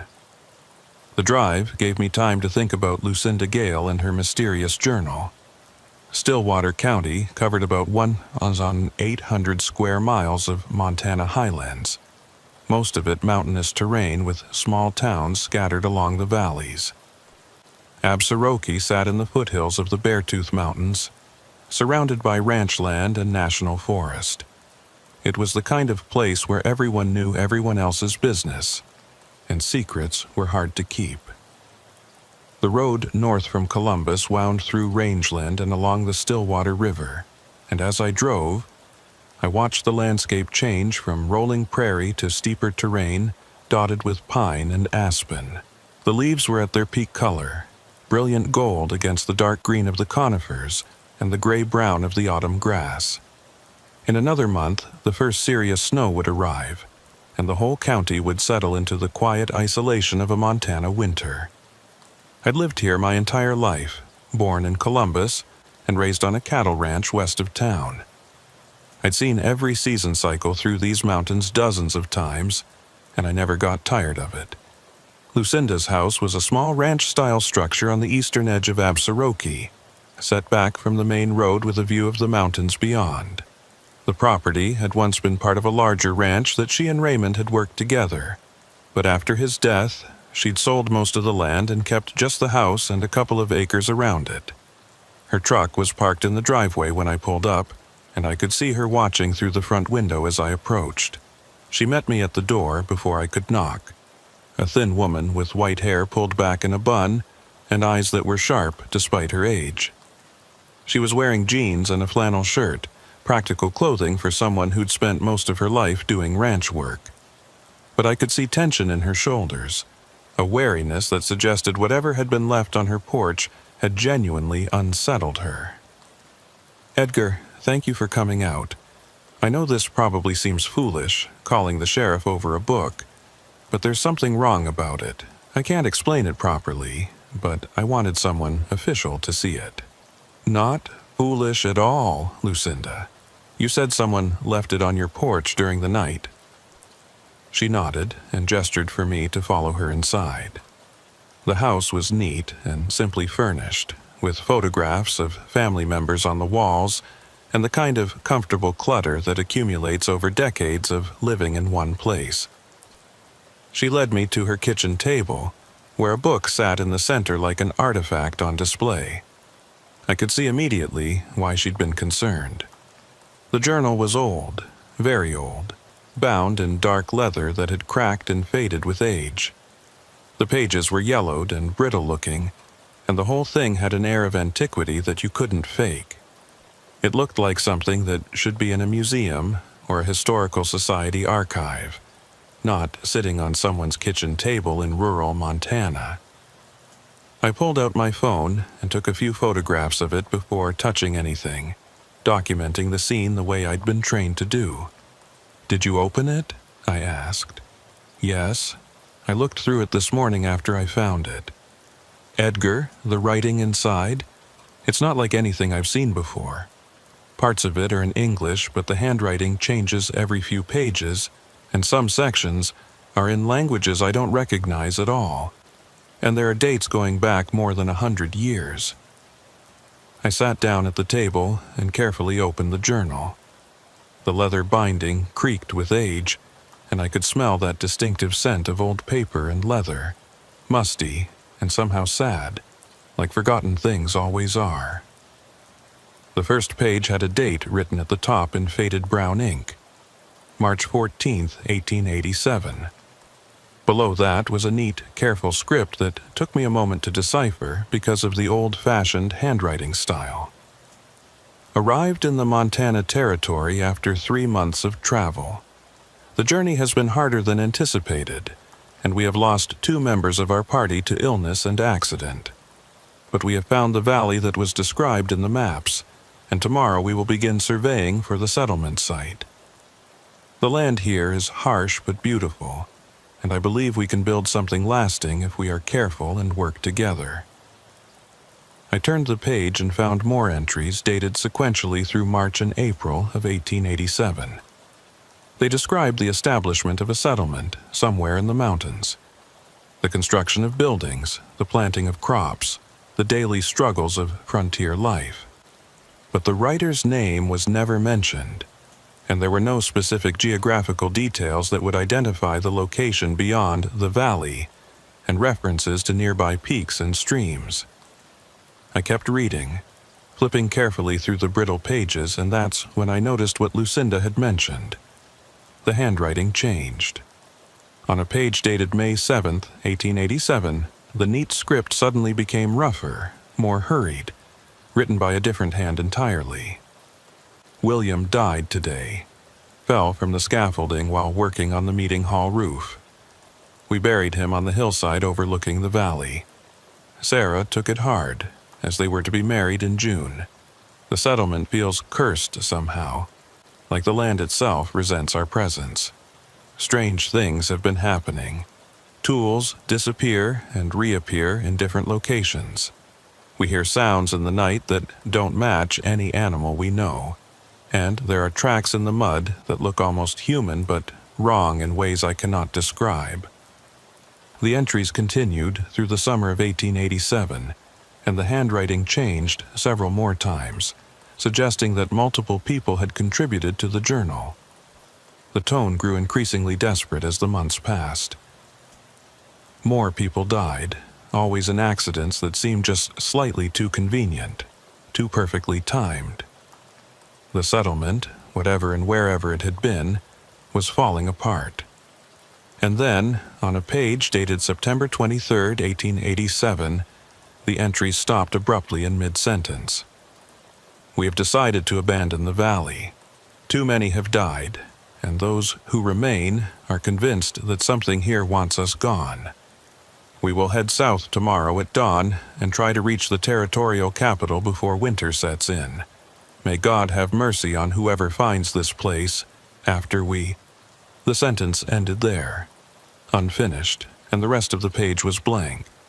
I turned to the next page, expecting it to be empty, or perhaps to find more entries from later dates if the journal had been found and reused by someone else. Instead, I found writing in a completely different style, modern and clear, dated October 18, 2021. 3 days ago, to the current sheriff of Stillwater County. You are reading this because the journal has been delivered to someone who needed to see it. The settlement described in these pages was real. It existed in a valley approximately 15 miles northwest of present-day Absaroki, in an area that is now part of the Custer-Gallatin National Forest. The people who established it came from the east, seeking to build a utopian community far from the corruption and crowding of civilization. They lasted 6 months before the valley claimed them. I felt a chill run down my spine. This entry was written 3 days ago, addressing me specifically by title, if not by name. I looked at Lucinda, who was watching my reaction carefully. "You see what I mean?" she said quietly.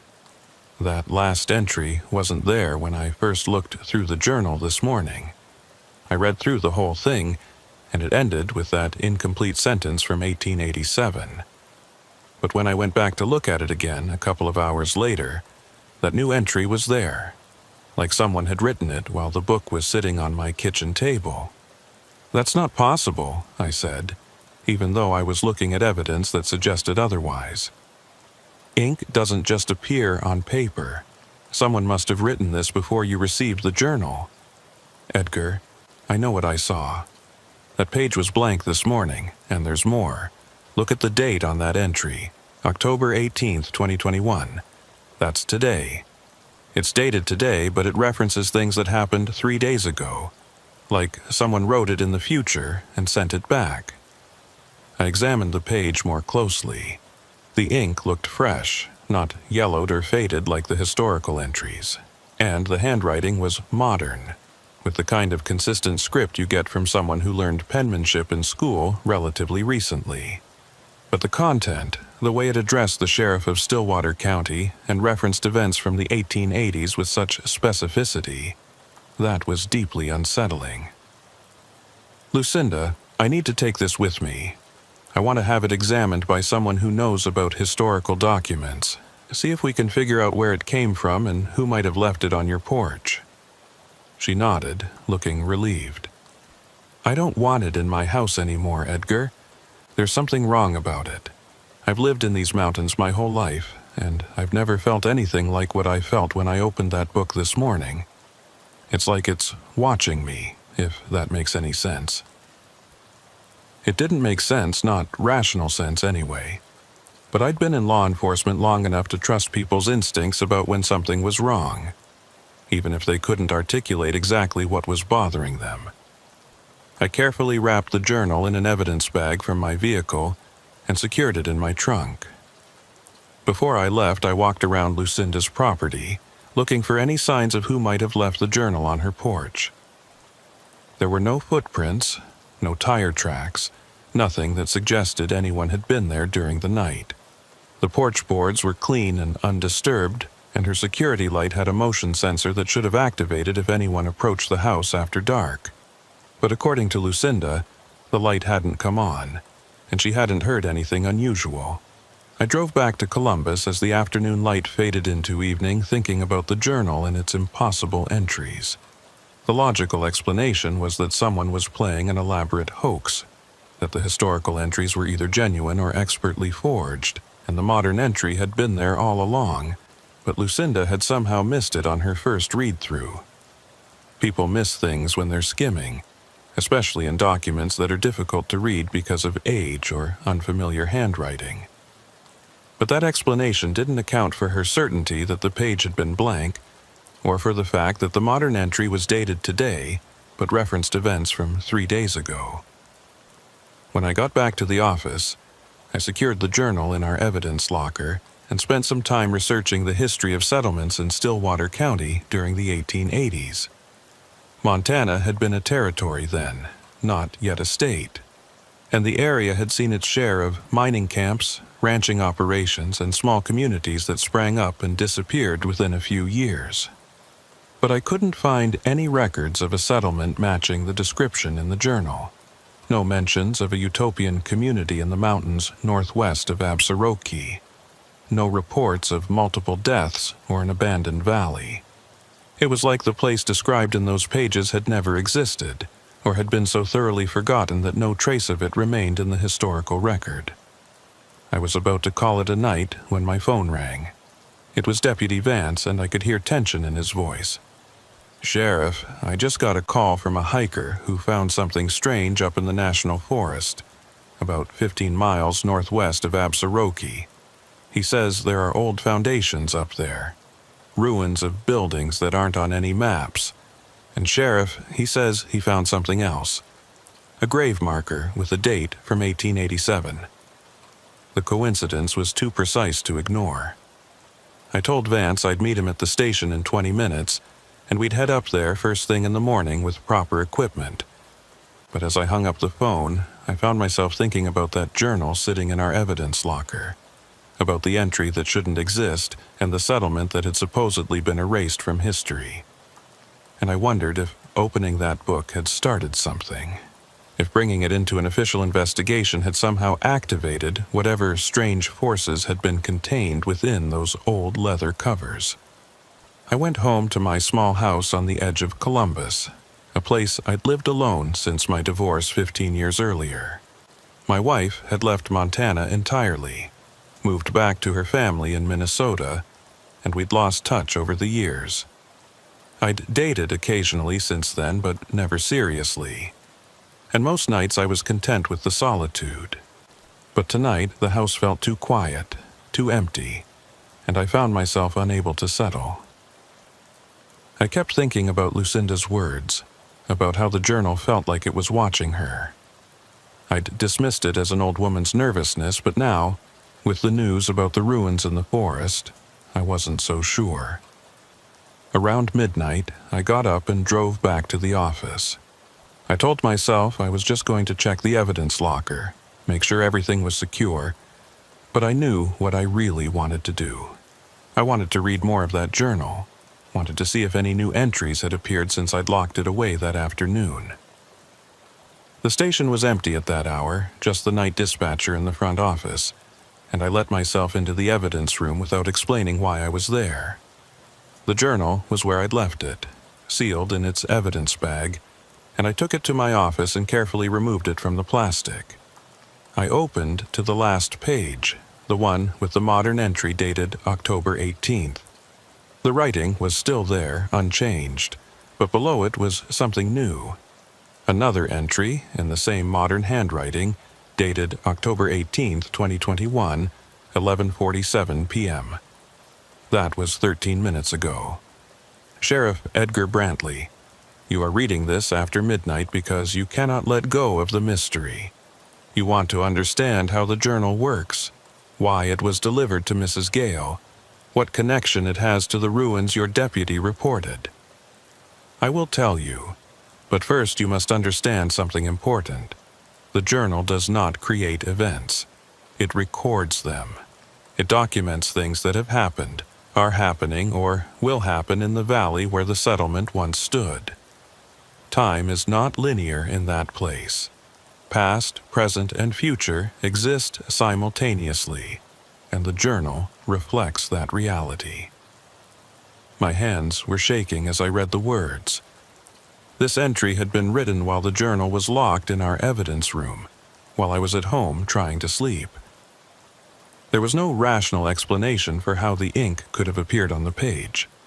No way to fake something like this with any technology I knew about. I kept reading, unable to stop even though every instinct was telling me to close the book and walk away. Tomorrow you will go to the valley with your deputy.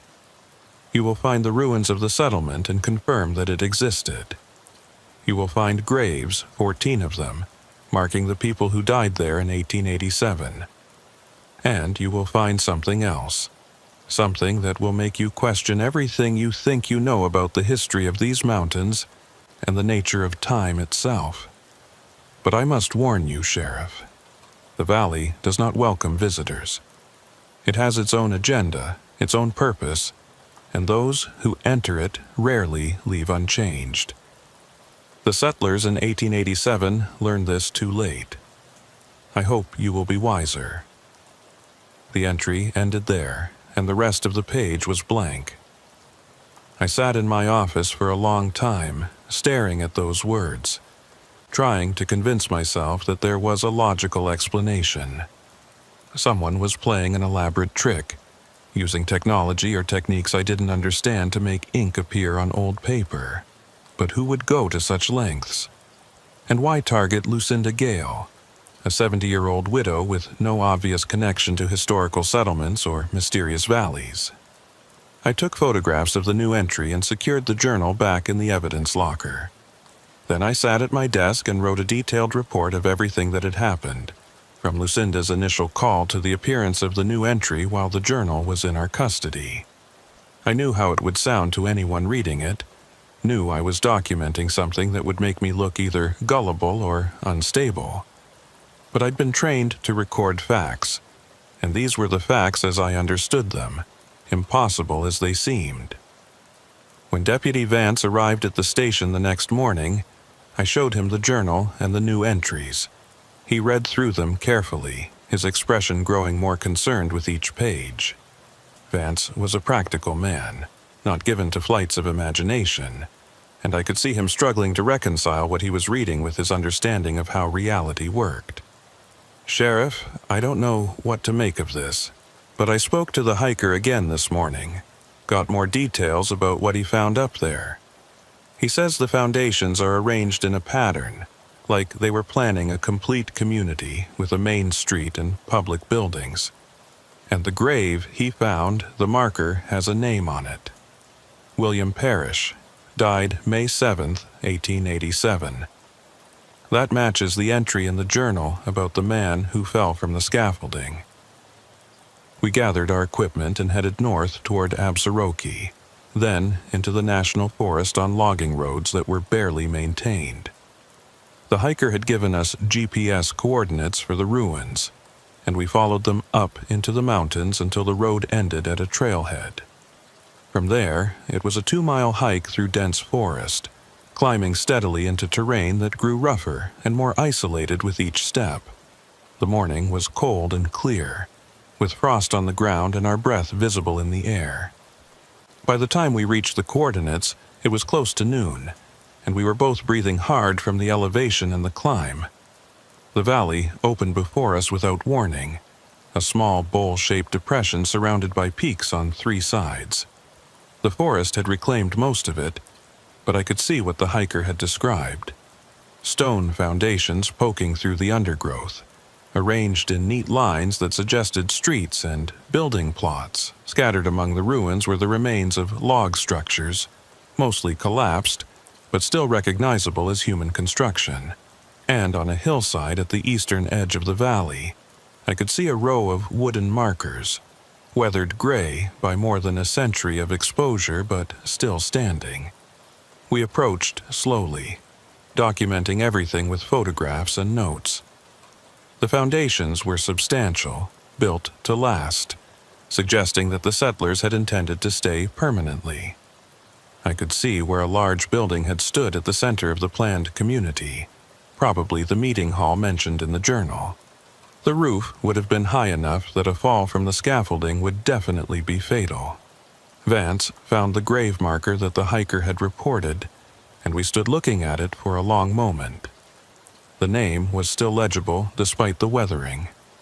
William Parrish, born 1859, died May 7, 1887. The date matched the journal entry exactly.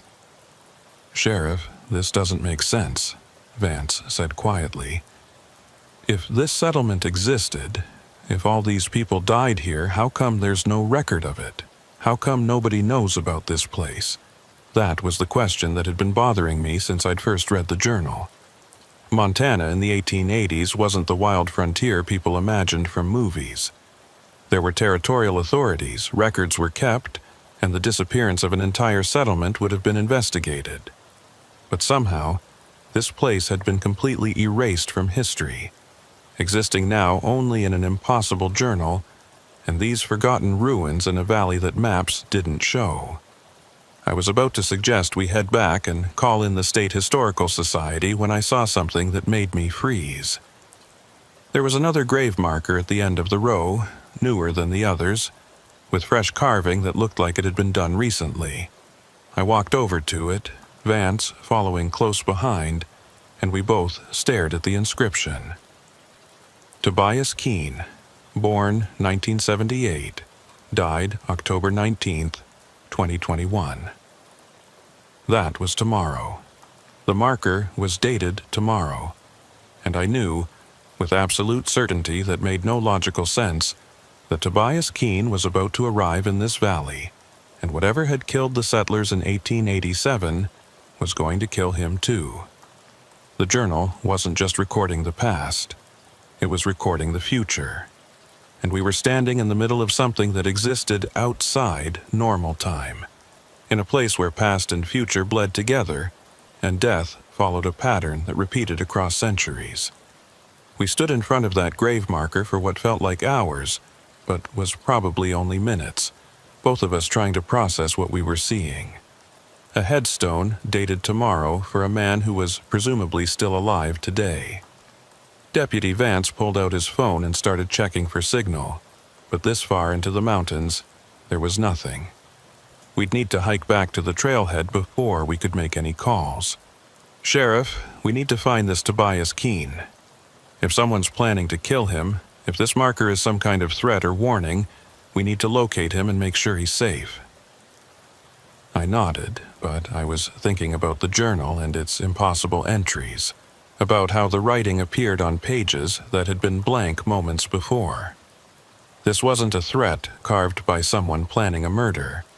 This was something else entirely, something that suggested the death had already happened from the valley's perspective, even though from ours it was still a day away. Time didn't work normally here, and that meant standard law enforcement procedures might not apply. "Let's document everything here first," I said, pulling out my camera. "I want photographs of every grave marker, every foundation, every detail we can capture. Then we'll head back and start searching for Tobias Keene. But Vance, I want you to understand something. This isn't a normal investigation. Whatever's happening in this valley, it's connected to that journal, and I don't think we can prevent what's going to happen just by warning someone." Vance looked at me with an expression that mixed concern with skepticism. "You think this is real?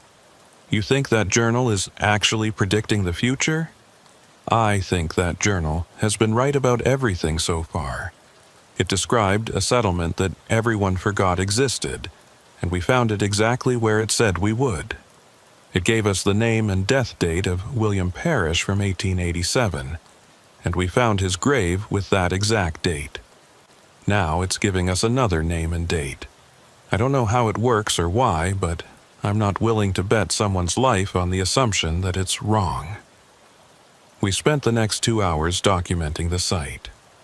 There were 14 graves total, matching the journal's implication that multiple settlers had died here.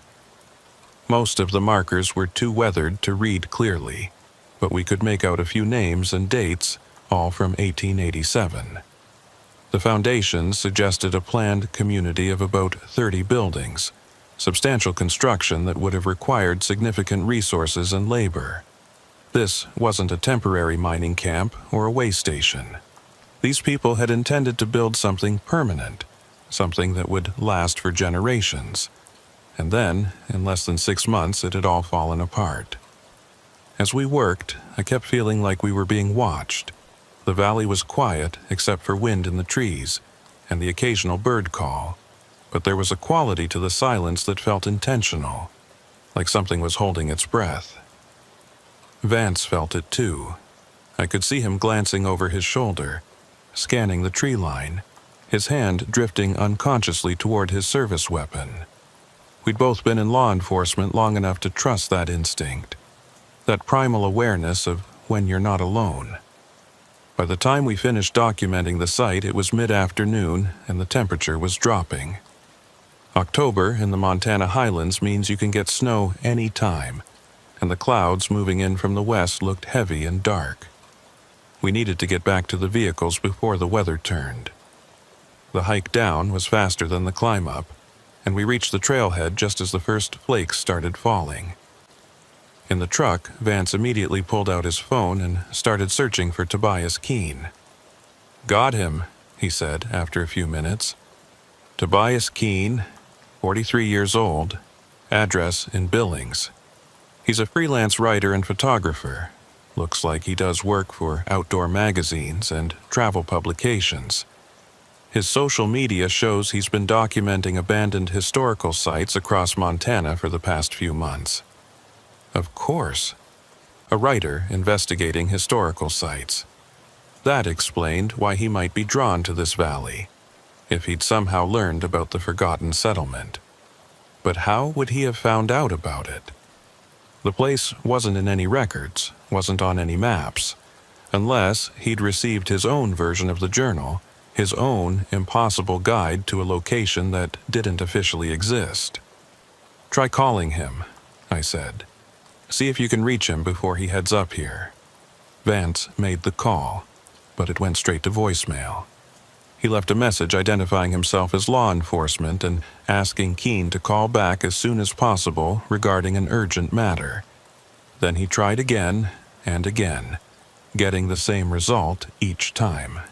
Either Keene's phone was off, or he was already somewhere without signal, like maybe hiking into a valley 15 miles northwest of Absaroki. We drove back to Columbus through the gathering snowstorm, and I spent the drive thinking about patterns. The settlement had been established in March 1887 and abandoned in September of the same year, 6 months from arrival to dissolution. The first death was in May, and they'd continued regularly after that until the survivors fled. The journal had described it as if the land itself resented their presence, as if the valley wanted them gone. And now, more than a century later, someone else was being drawn to that same location. And according to a grave marker that shouldn't exist, he was going to die there tomorrow. When we got back to the office, I went straight to the evidence locker and retrieved the journal. I needed to see if any new entries had appeared, needed to understand what else the book might tell us about Tobias Keene and why he was going to die. Vance followed me to my office, and we both stared at the journal lying on my desk like it was a dangerous animal that might attack if provoked. I opened it carefully, turning to the last page with writing. The entry from last night was still there, the one warning me about the valley and its effects on visitors. Below it was something new, dated October 19th, 2021, 4:37 p.m. That was about 20 minutes from now. Sheriff Edgar Brantley will attempt to prevent Tobias Keene's death by warning him away from the valley. This will fail. Keene received his own journal 3 weeks ago, delivered to his apartment in Billings with no indication of sender or origin. The entries in his journal detailed the settlement's history and provided coordinates for the valley. Unlike the sheriff's journal, Keene's version included specific instructions. Come alone, come on October 19th, document what you find. He has been planning this trip for weeks and will not be dissuaded by warnings from law enforcement that he will interpret as attempts to prevent his investigation. I checked my watch. 4:18 p.m. According to this entry, in less than 20 minutes, I would try to contact Keene and fail to stop him.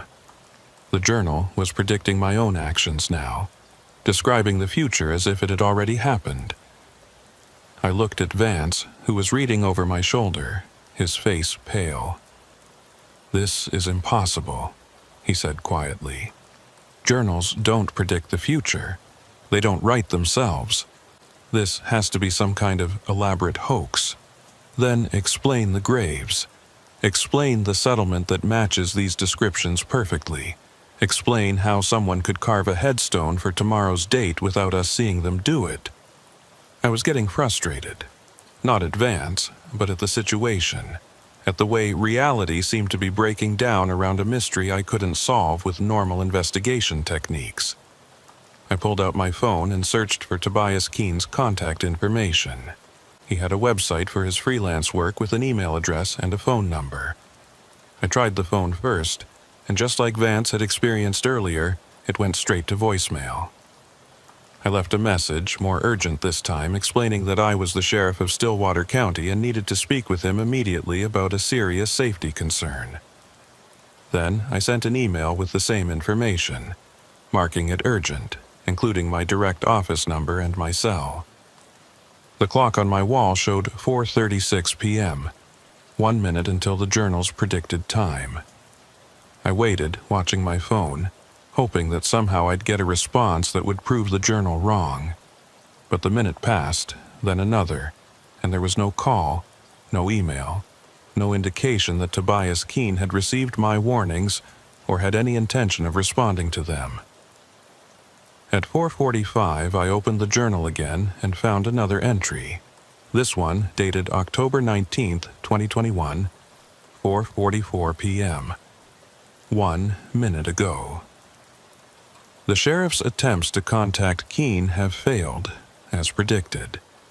Keene is currently driving north from Billings, approaching the Stillwater County line.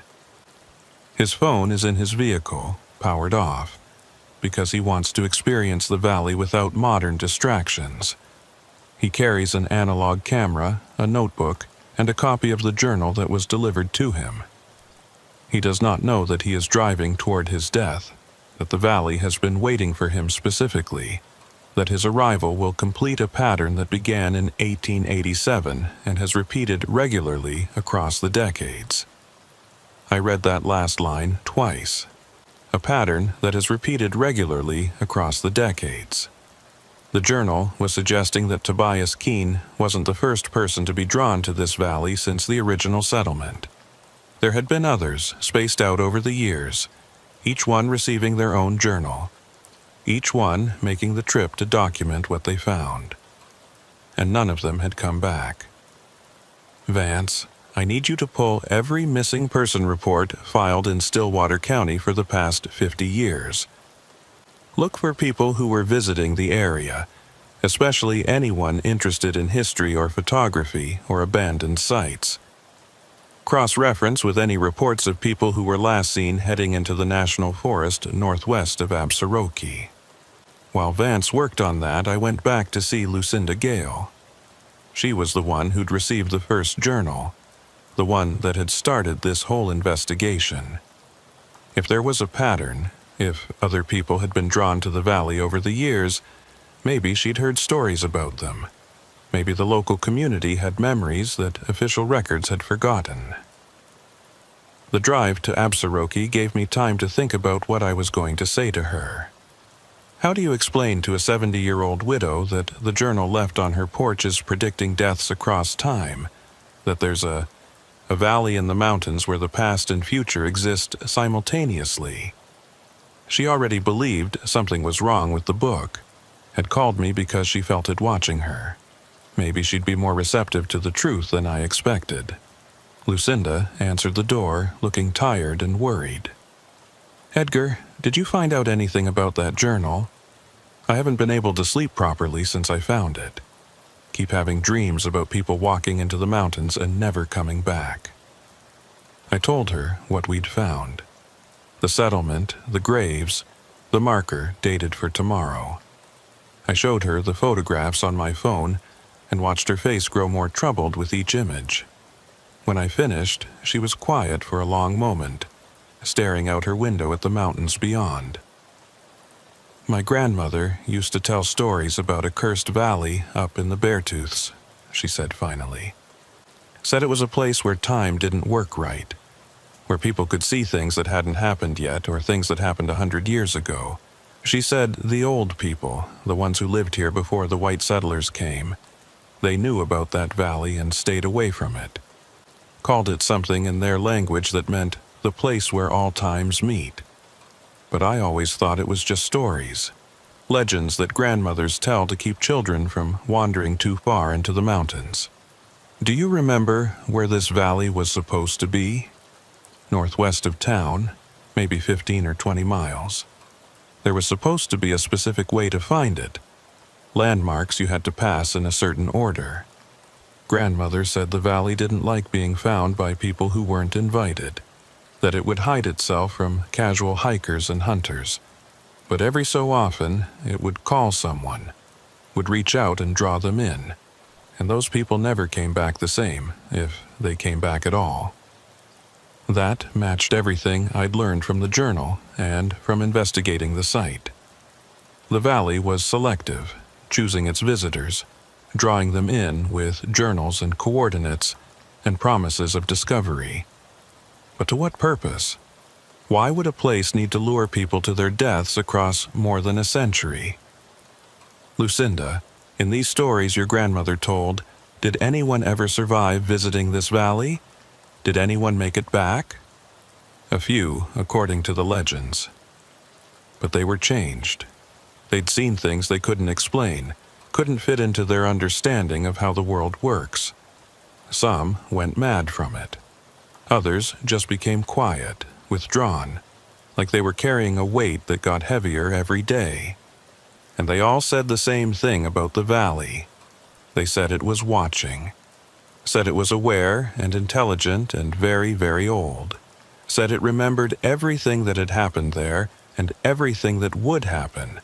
And it used that knowledge to shape events according to patterns only it understood. I thanked Lucinda and headed back to the office as darkness fell and the snow continued.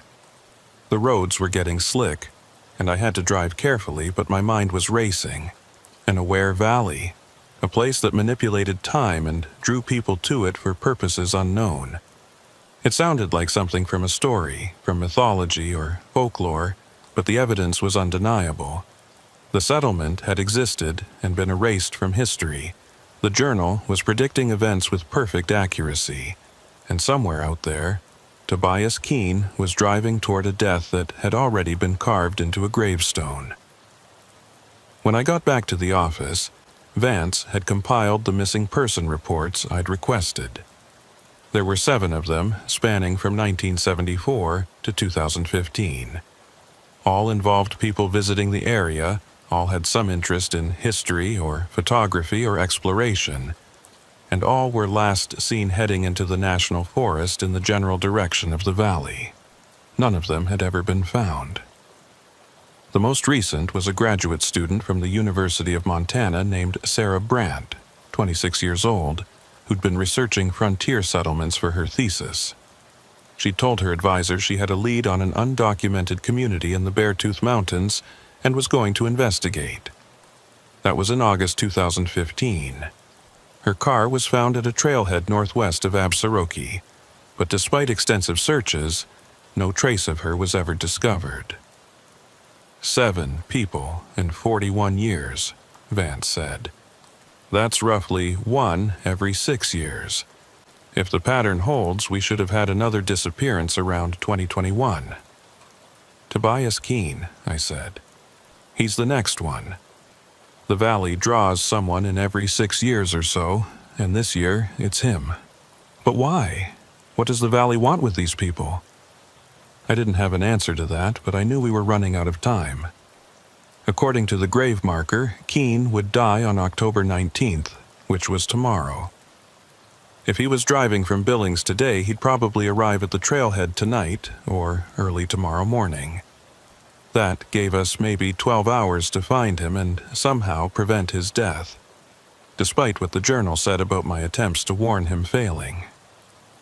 I opened the journal again, and this time I didn't just read the entries. I studied them, looking for patterns, for any clue about how the valley operated and what it wanted. The historical entries from 1887 described accidents, each one seeming random but happening with suspicious regularity: falls, illnesses, equipment failures, each one claiming another life until the survivors couldn't take it anymore and fled. But the modern entries, the ones appearing in real time, they suggested something more deliberate. The valley wasn't just dangerous. It was orchestrating events, manipulating circumstances to ensure specific outcomes. As I read, a new entry appeared on the page I was looking at. The ink seemed to materialize out of nothing, forming words in that same modern handwriting. I watched it happen. Watched the letters take shape like they were being written by an invisible hand.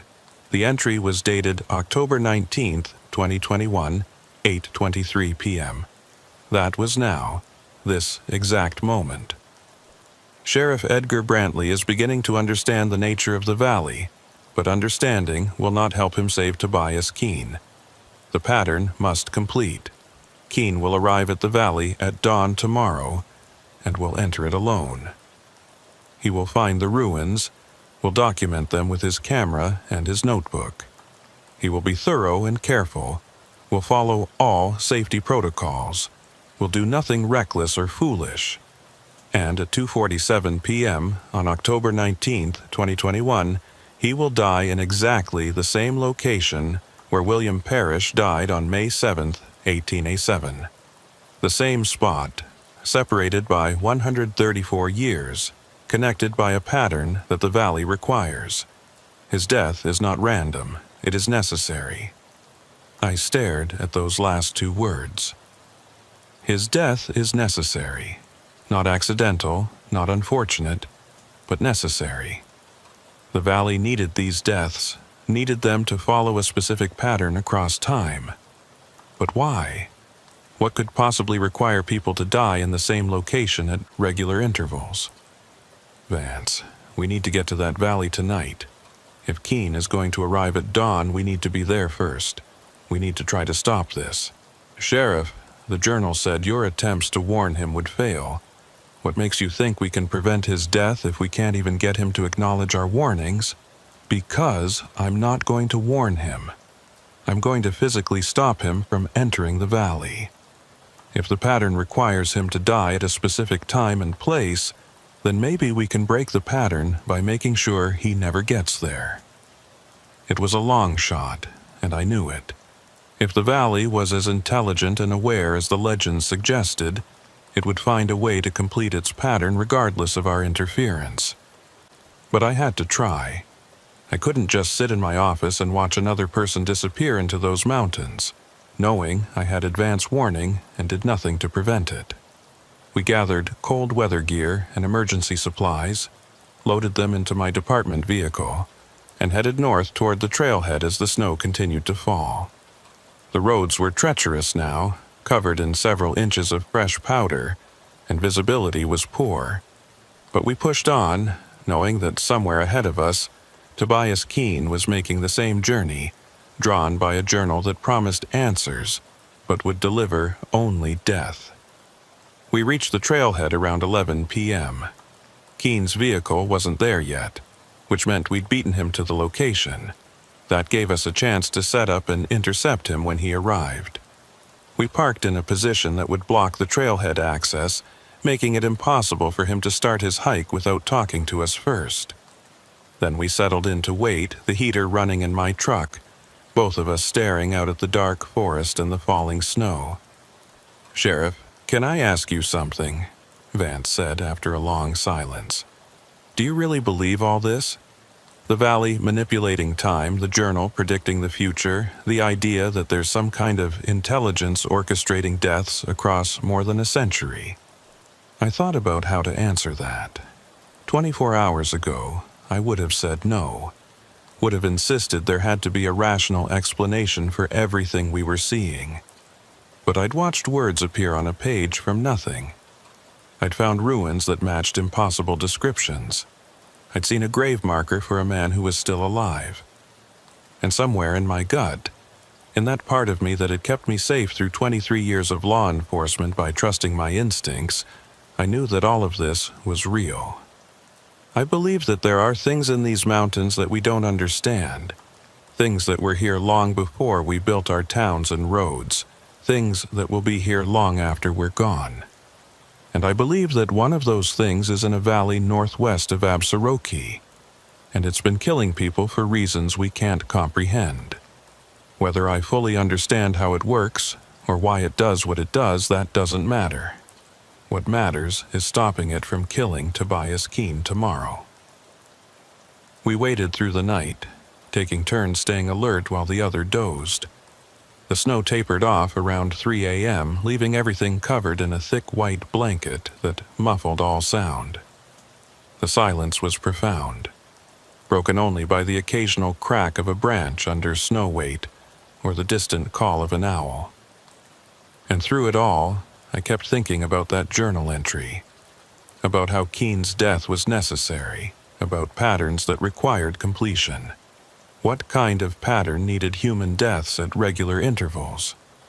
What was the valley building or maintaining that required such sacrifice?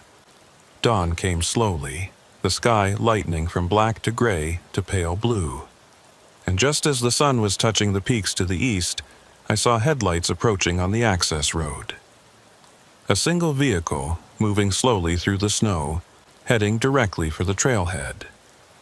Tobias Keene had arrived, right on schedule, just like the journal had predicted.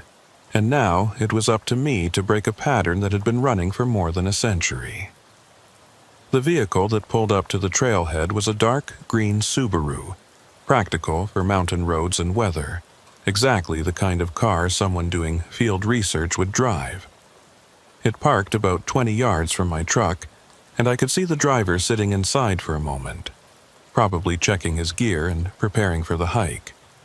Vance and I got out and walked toward the Subaru, both of us in full uniform with our badges visible. I wanted Tobias Keene to understand immediately that this was an official law enforcement contact, not a casual encounter with other hikers. The driver's door opened and a man climbed out, medium height and build, wearing hiking boots and a heavy jacket, a camera bag slung over his shoulder. He had the kind of face that suggested he spent a lot of time outdoors, weathered but healthy, with sharp eyes that took in the situation quickly. When he saw our uniforms, his expression shifted from neutral to wary. "Can I help you, officers?" His voice was calm, but I could hear the edge of concern underneath. People who've done nothing wrong still get nervous when law enforcement approaches them in isolated locations. "Mr. Keene," Tobias Keene from Billings.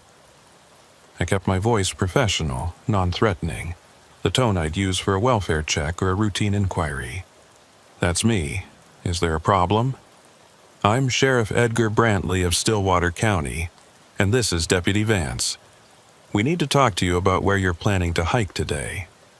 Keen's expression hardened slightly. "I have every right to access public lands. The National Forest is open to the public, and I haven't broken any laws." "No one's saying you have, Mr. Keen. But we have reason to believe the area you're planning to visit is extremely dangerous, and we're here to prevent you from putting yourself at risk." He studied me for a long moment, and I could see him evaluating, trying to decide if this was legitimate concern or some kind of attempt to block his research. "How do you know where I'm planning to hike? I haven't filed any route plans with the Forest Service." That was a difficult question to answer. How do I explain that a self-writing journal told me you'd be here, that your death has already been documented in entries that appeared from nowhere, that there's a grave marker in the mountains with your name and tomorrow's date on it? I went with the simplest version of the truth I could manage. 3 weeks ago, someone delivered a journal to your apartment in Billings. The journal contained information about a forgotten settlement in these mountains and provided coordinates for a valley northwest of here. You've been planning this trip ever since, waiting for the right weather window and the right timing. Am I close? The color drained from Keen's face. How do you know about the journal? Have you been surveilling me? Because if you have, I want to know under what authority. We haven't been watching you, Mr. Keen. We received information from the same source that sent you that journal. Information that suggests anyone who enters that valley is in serious danger. What kind of danger? I glanced at Vance, who gave me a slight nod. We discussed how much to tell Keen if we managed to intercept him, how much truth a rational person could accept without dismissing us as crazy. I decided to give him the basics and let him draw his own conclusions. Yesterday afternoon, my deputy and I hiked to the location described in the journal. We found the ruins of a settlement from 1887, exactly as described. We also found 14 graves, all dating from that same year. The settlement was real, Mr. Keen, but everyone who tried to live there died or fled. And we have reason to believe that pattern has continued. 7 people have disappeared in these mountains since 1974, all of them visiting this same general area, all of them interested in history or photography or exploration, just like you. Keen was silent for a moment, processing. I could see him wanting to dismiss what I was saying, but also recognizing that I knew too much about his plans for this to be a coincidence. If what you're saying is true, if people have been disappearing for decades, why isn't this valley closed to the public? Why aren't there warning signs or barriers? Because, officially, the valley doesn't exist. It's not on any maps, not in any Forest Service records. The settlement that was there in 1887 has been completely erased from historical documentation. The only reason we know about it is because of the same kind of journal that was delivered to you. That doesn't make sense. You can't erase an entire settlement from history. There would be records, government documents, land claims, something. You're right, it doesn't make sense. But I've seen the ruins with my own eyes, photographed the graves, documented everything. And Mr. Keen, I need you to trust me when I tell you that going into that valley today would be a fatal mistake. He shook his head slowly. I appreciate your concern, Sheriff, but I'm a professional researcher. I take precautions. I have satellite communication equipment, emergency supplies, first aid training. I don't take unnecessary risks. This isn't about risks you can plan for. The people who died there in 1887, they were experienced pioneers, people who knew how to survive in harsh conditions. They still died. The 7 people who've disappeared since 1974, at least 3 of them were experienced hikers or researchers. Knowledge and preparation won't protect you from what's in that valley. Keen's jaw tightened. You're asking me to abandon a research opportunity I've been planning for weeks based on vague warnings about danger and some conspiracy theory about erased history. I need more than that, Sheriff. I need concrete reasons why I shouldn't proceed. This was the moment I'd been dreading, the point where I had to either tell him the full truth and risk sounding insane, or let him walk into the valley knowing he was going to his death. I pulled out my phone and showed him the photographs from yesterday, scrolling through images of foundations and graves and the weathered markers from 1887. Then I got to the last image, the one I'd taken of the grave marker with his name on it. This photograph was taken yesterday afternoon, Mr. Keene. That's your name on that marker, and it's dated October 19th, 2021. Today. He stared at the phone screen, his face going pale. I watched him zoom in on the image, examining the details, looking for any sign that it was doctored or fake. But the photograph was real, taken with my department-issued phone with GPS coordinates and timestamp embedded in the metadata. After a long silence, he looked up at me with an expression that mixed fear with disbelief. Someone is threatening me. This is a death threat. You need to investigate who carved that marker, who's been following me, who sent the journal to my apartment. I don't think it's a threat, Mr. Keene. I think it's a prediction. The valley you're planning to visit, it's not a normal place. Time doesn't work the same way there. The journal that was sent to you, and the one that was sent to a woman in Absaroki, they write themselves.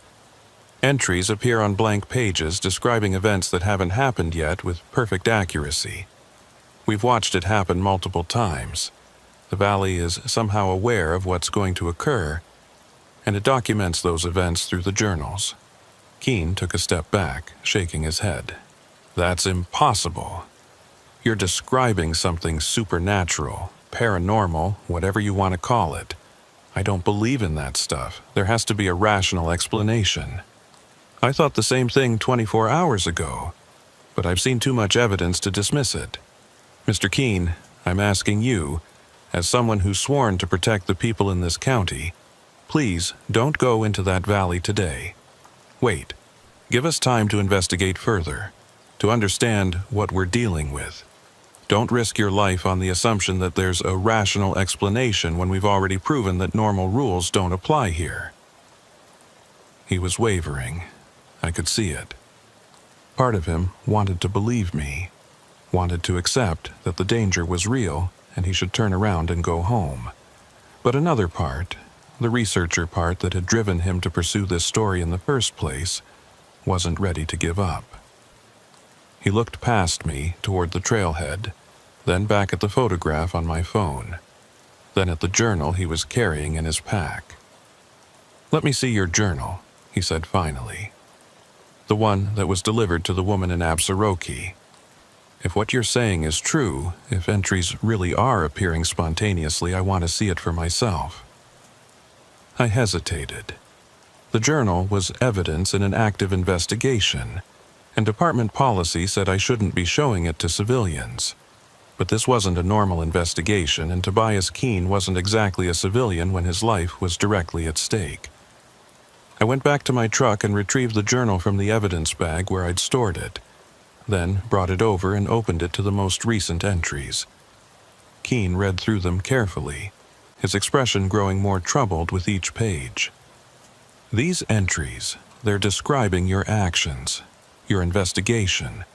They're written as if they've already happened, but some of them are dated yesterday and today. That's right. And if you look at the timestamps, you'll see that some of them appeared while the journal was locked in our evidence room. No one had access to it, no one could have written in it, but the entries appeared anyway. Keene pulled out his own journal, the one that had been sent to him, and opened it. I could see pages of text in various handwritings, similar to what I'd seen in our version. He flipped to the back and his face went even paler. "There's a new entry here. It wasn't here when I checked the journal this morning before I left Billings." "What does it say?" He read aloud, his voice unsteady. Tobias Keene has been intercepted by Sheriff Brantley at the trailhead. The sheriff has shown him evidence of his predicted death and has asked him not to enter the valley. Keene is considering this request but will ultimately reject it. His need to understand, to document, to uncover hidden truths is stronger than his fear of death. He will enter the valley at 8:47 a.m., approximately 1 hour from now, and will proceed to the settlement ruins. He will spend the morning photographing and documenting the site. At 2:47 p.m., he will be standing at the location where the main meeting hall once stood, examining the foundation stones. That is when and where he will die, in the exact spot where William Parrish died on May 7, 1887. The silence that followed was profound. We all understood what we'd just heard. The journal was predicting that despite my warnings, despite the evidence I'd shown him, Tobias Keene was going to enter the valley anyway. And more than that, it was predicting the specific time and location of his death. The pattern would complete, just as it had completed 7 times before over the past 4 decades. "This can't be real," Keene whispered. "You're telling me that my death is predetermined? That no matter what I choose, I'm going to die today at 2:47 p.m.? I'm telling you that the journal has been right about everything else. It predicted you'd be here, predicted I'd try to stop you, predicted you'd see the evidence and still consider going. If it's right about those things, we have to assume it might be right about the rest. But that means I have no free will. It means my choices don't matter. Or it means you still have a choice, but the journal knows what choice you're going to make. Mr. Keene, you can prove it wrong. You can get in your car right now, drive back to Billings and never come back here. That would break the pattern, prove that the future isn't fixed." He looked at his journal again, then at the trailhead, then back at me. I could see the internal struggle playing out across his face. Every rational part of him knew he should leave, should trust the sheriff who was trying to save his life. But I could also see something else, that same drive that had made him a researcher in the first place. The need to know, to see for himself, to document the truth no matter the cost. What if I go in, but I leave before 2:47? What if I document the ruins, get what I came for, but make sure I'm out of the valley by early afternoon? The journal says you'll die at 2:47. It doesn't say why you'll still be there at that time, but I'm guessing something will delay you. Equipment failure, an injury, getting lost, something that keeps you in the valley longer than you plan.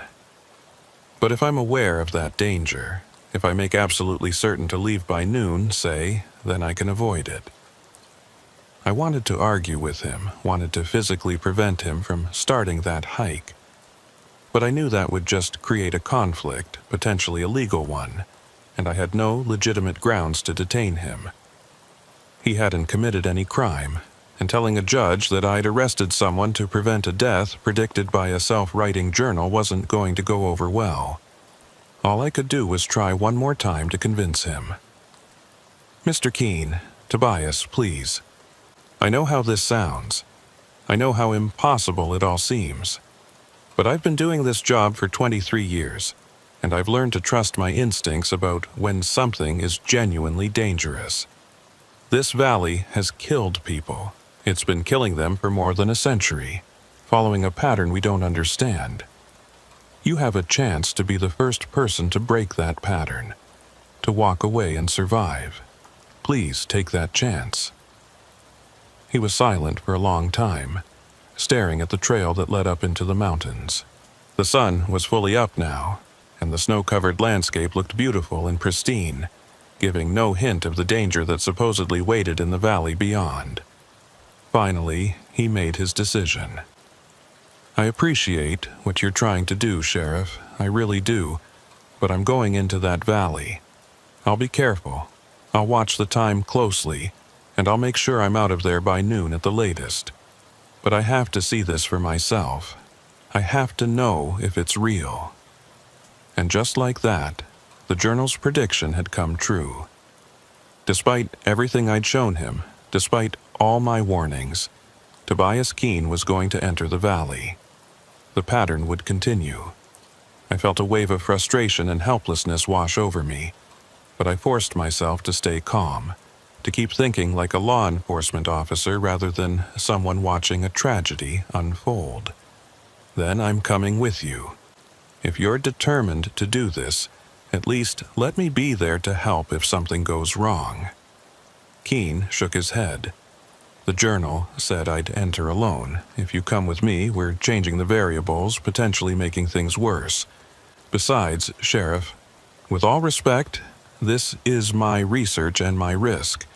You've done your duty by warning me. Now I need to do mine by documenting what's there. Before I could argue further, he shouldered his pack and started walking toward the trail. I called after him, but he didn't stop, didn't look back. Within minutes, he disappeared into the forest, following the path that would take him to the valley and, according to the journal, to his death. Vance and I stood there watching the spot where he'd vanished, both of us feeling the weight of failure.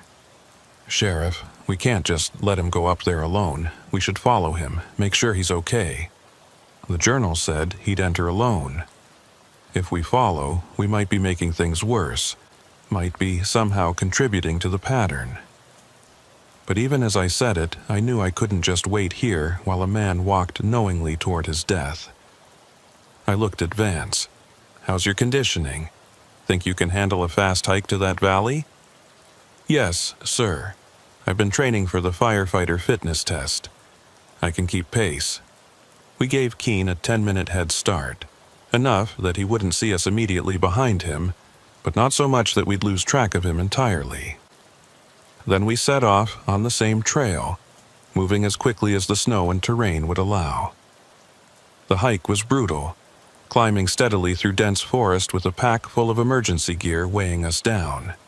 But I kept thinking about that grave marker, about Tobias Keene's name and today's date, and I pushed myself to move faster.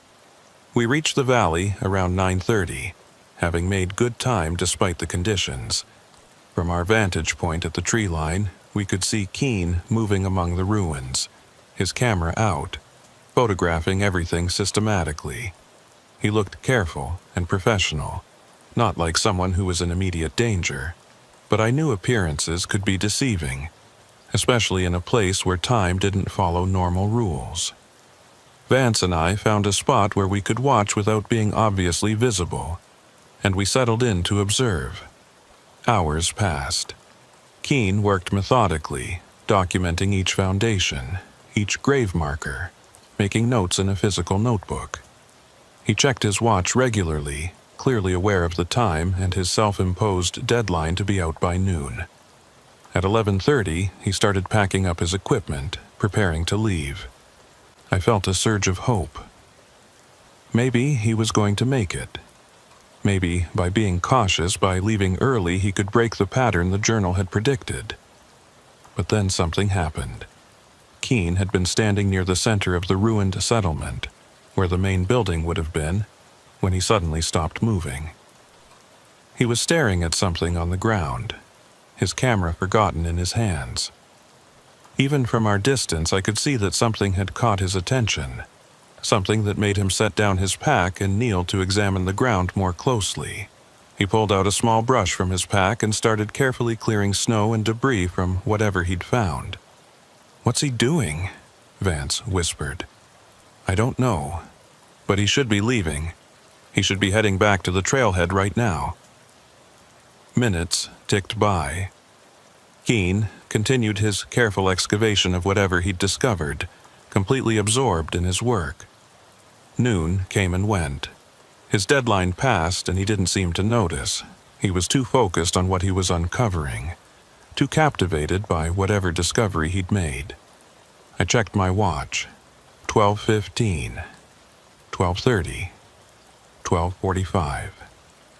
He was still there, still working, and with each passing minute, the journal's prediction was coming closer to fulfillment. At 1 p.m., I couldn't take it anymore. I stood up and started down into the valley, Vance following close behind. We needed to get Keen out of there, needed to physically drag him away if necessary. But as I took my first steps into the valley proper, I felt something change. The air became thicker, harder to breathe, and sounds became muffled and distant. I looked back at Vance and I could see he felt it too. The valley was different on the inside than it appeared from outside. The light was wrong, the shadows fell at angles that didn't match the sun's position, and the temperature dropped at least 10 degrees in the span of a few steps. "Sheriff, something's not right here. This place feels wrong." I knew what he meant. The valley felt aware, felt like it was paying attention to us now that we'd entered its boundaries. Every instinct I had was screaming at me to turn around and get out, but I forced myself to keep moving toward Keen. He was maybe 100 yards away, still kneeling at his excavation site, still oblivious to everything except what he was uncovering. I called out to him, but my voice sounded flat and dead in the strange air of the valley, like it couldn't carry the way it should. We were halfway to him when I heard it, a sound like wind moving through a structure. But there were no intact structures in the valley, just foundations and collapsed logs. The sound grew louder, and I realized it was coming from all around us, from the ground itself. It was a groaning, creaking sound, like old wood under strain, and it was building in intensity. Vance grabbed my arm and pointed. The ruins around us were changing. The collapsed logs were straightening, standing upright. The foundations were growing walls, solid wood structures rising from the ground like they were being built in reverse, like time was running backward and the settlement was reconstructing itself. "We need to get out of here," Vance said urgently. "Sheriff, we need to leave now." But I was staring at Keen, who had finally looked up from his work and was watching the same impossible reconstruction happening around him. He stood slowly, his face showing wonder and terror in equal measure. Buildings were forming around us, the settlement recreating itself in real time, and I understood with sudden clarity what the valley was doing. It wasn't just showing us the past, it was bringing the past and present together, collapsing the 134 years between 1887 and 2021 into a single moment.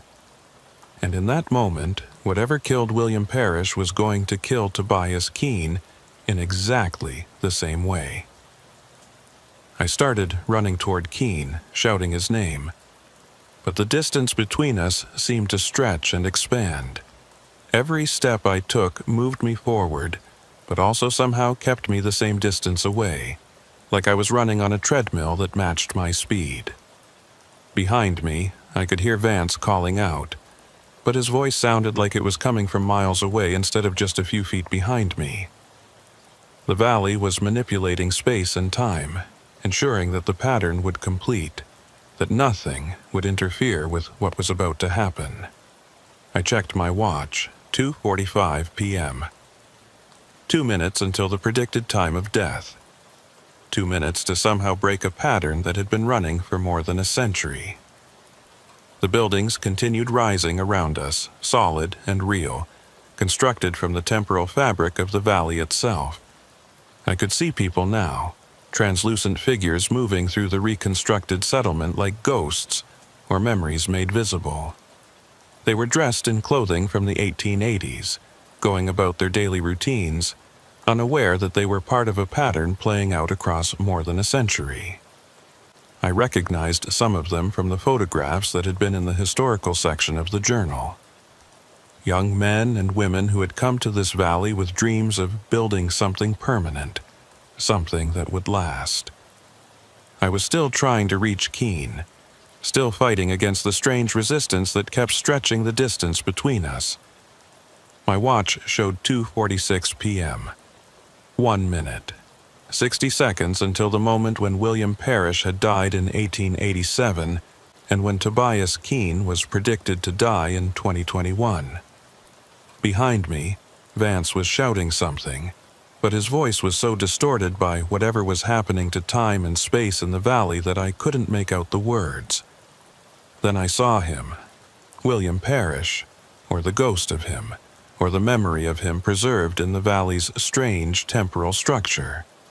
He was climbing a ladder propped against the meeting hall that had just reconstructed itself, carrying tools and lumber, working on the roof. In the exact same location, superimposed over the same space but separated by 134 years, Tobias Keene was standing with his camera, photographing something on the ground, completely unaware of the figure climbing above him. I understood in that moment what was about to happen. The valley wasn't going to kill Keene directly.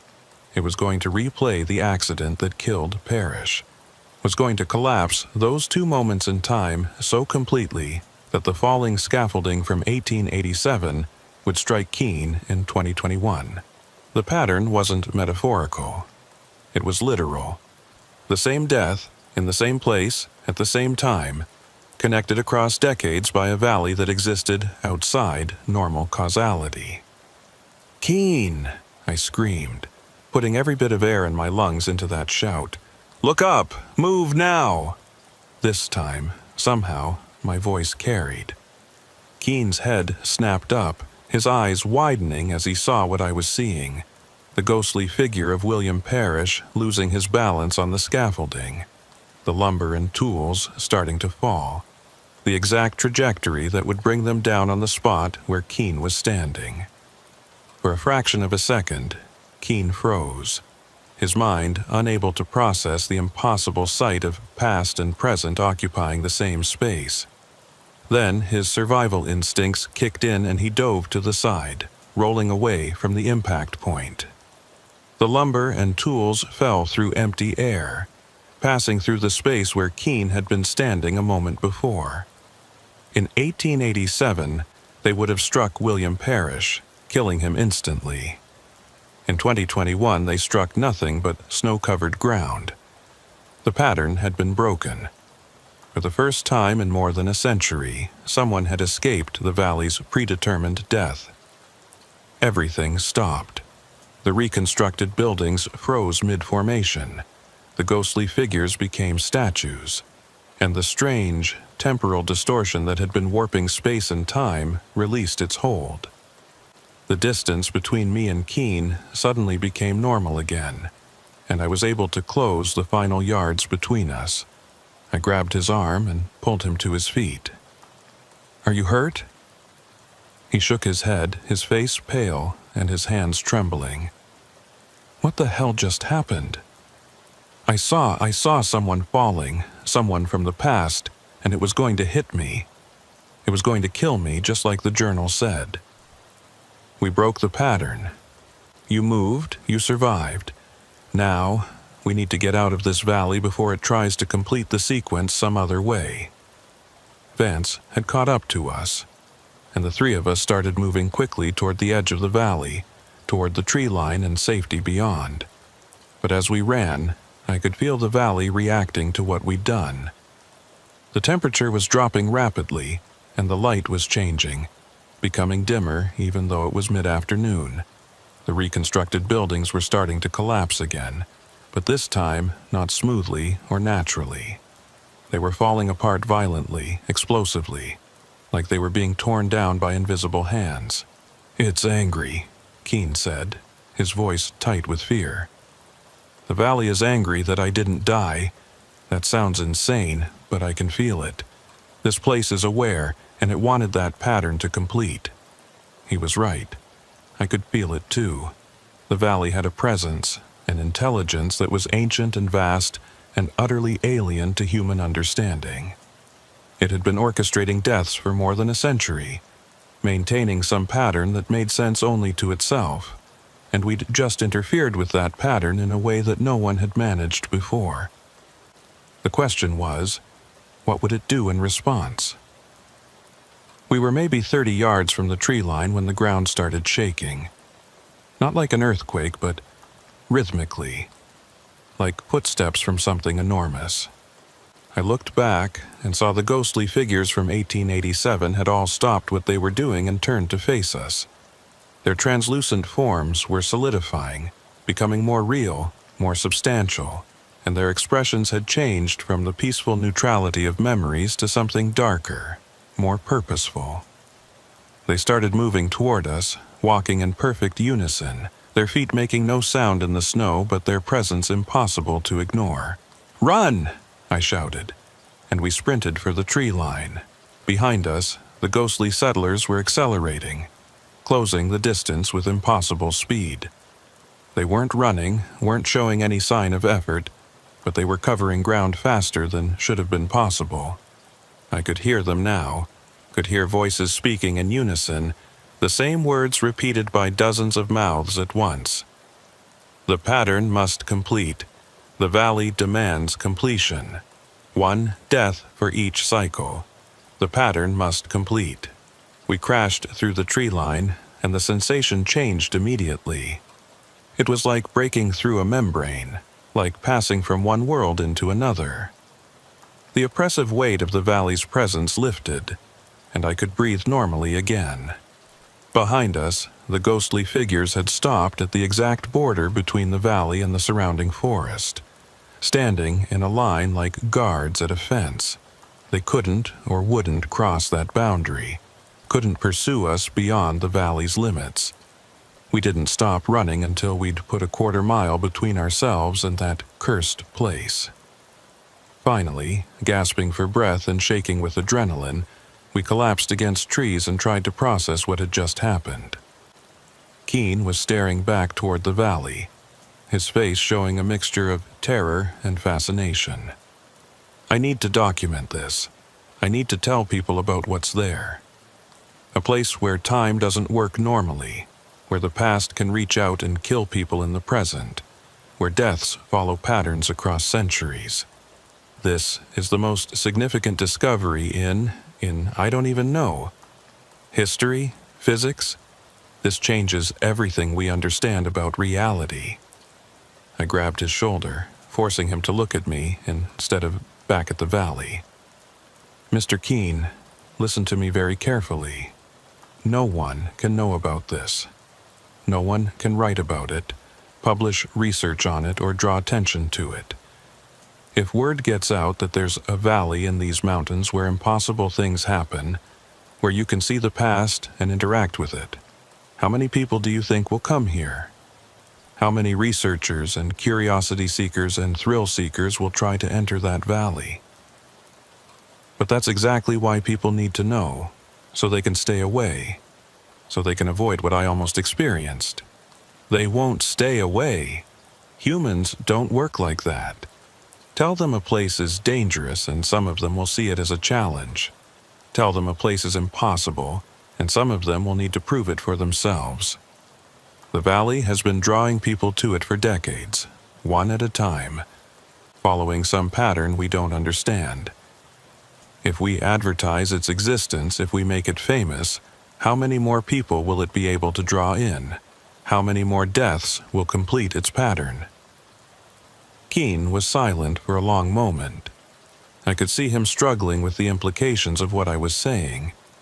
As a researcher, his entire purpose was to discover truths and share them with the world.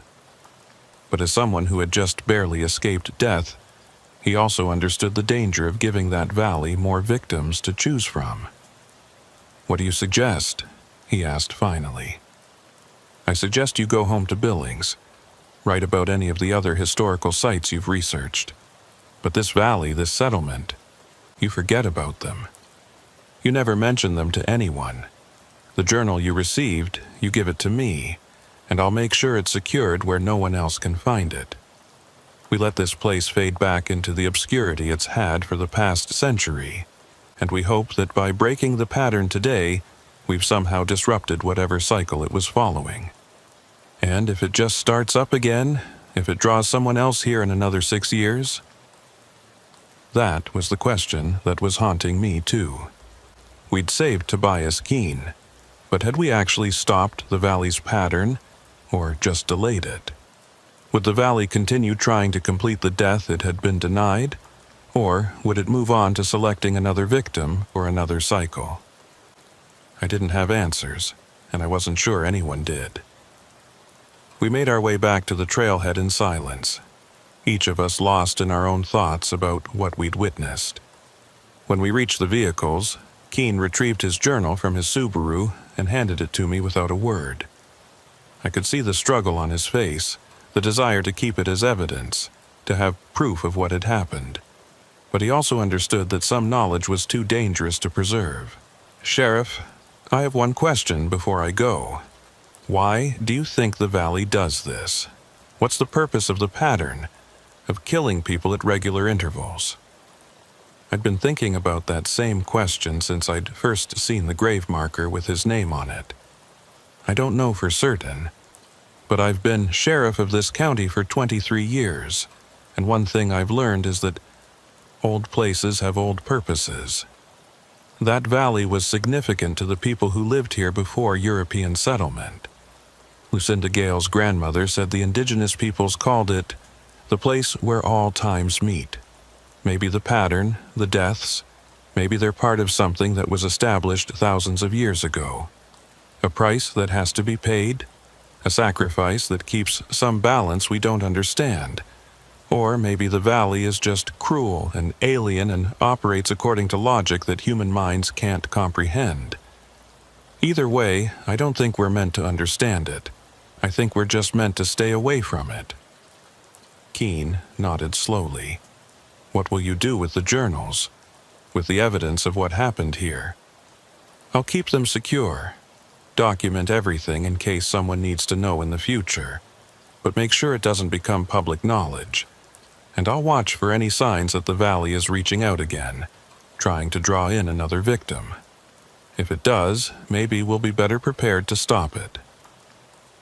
We shook hands, and Keen climbed into his Subaru. Before he drove away, he rolled down his window and looked at me one more time. "Thank you, Sheriff, for believing me, for following me into that valley, for saving my life. I know you risked a lot to do that. It's my job. Protecting people, even from threats they don't understand or believe in, that's what I signed up for."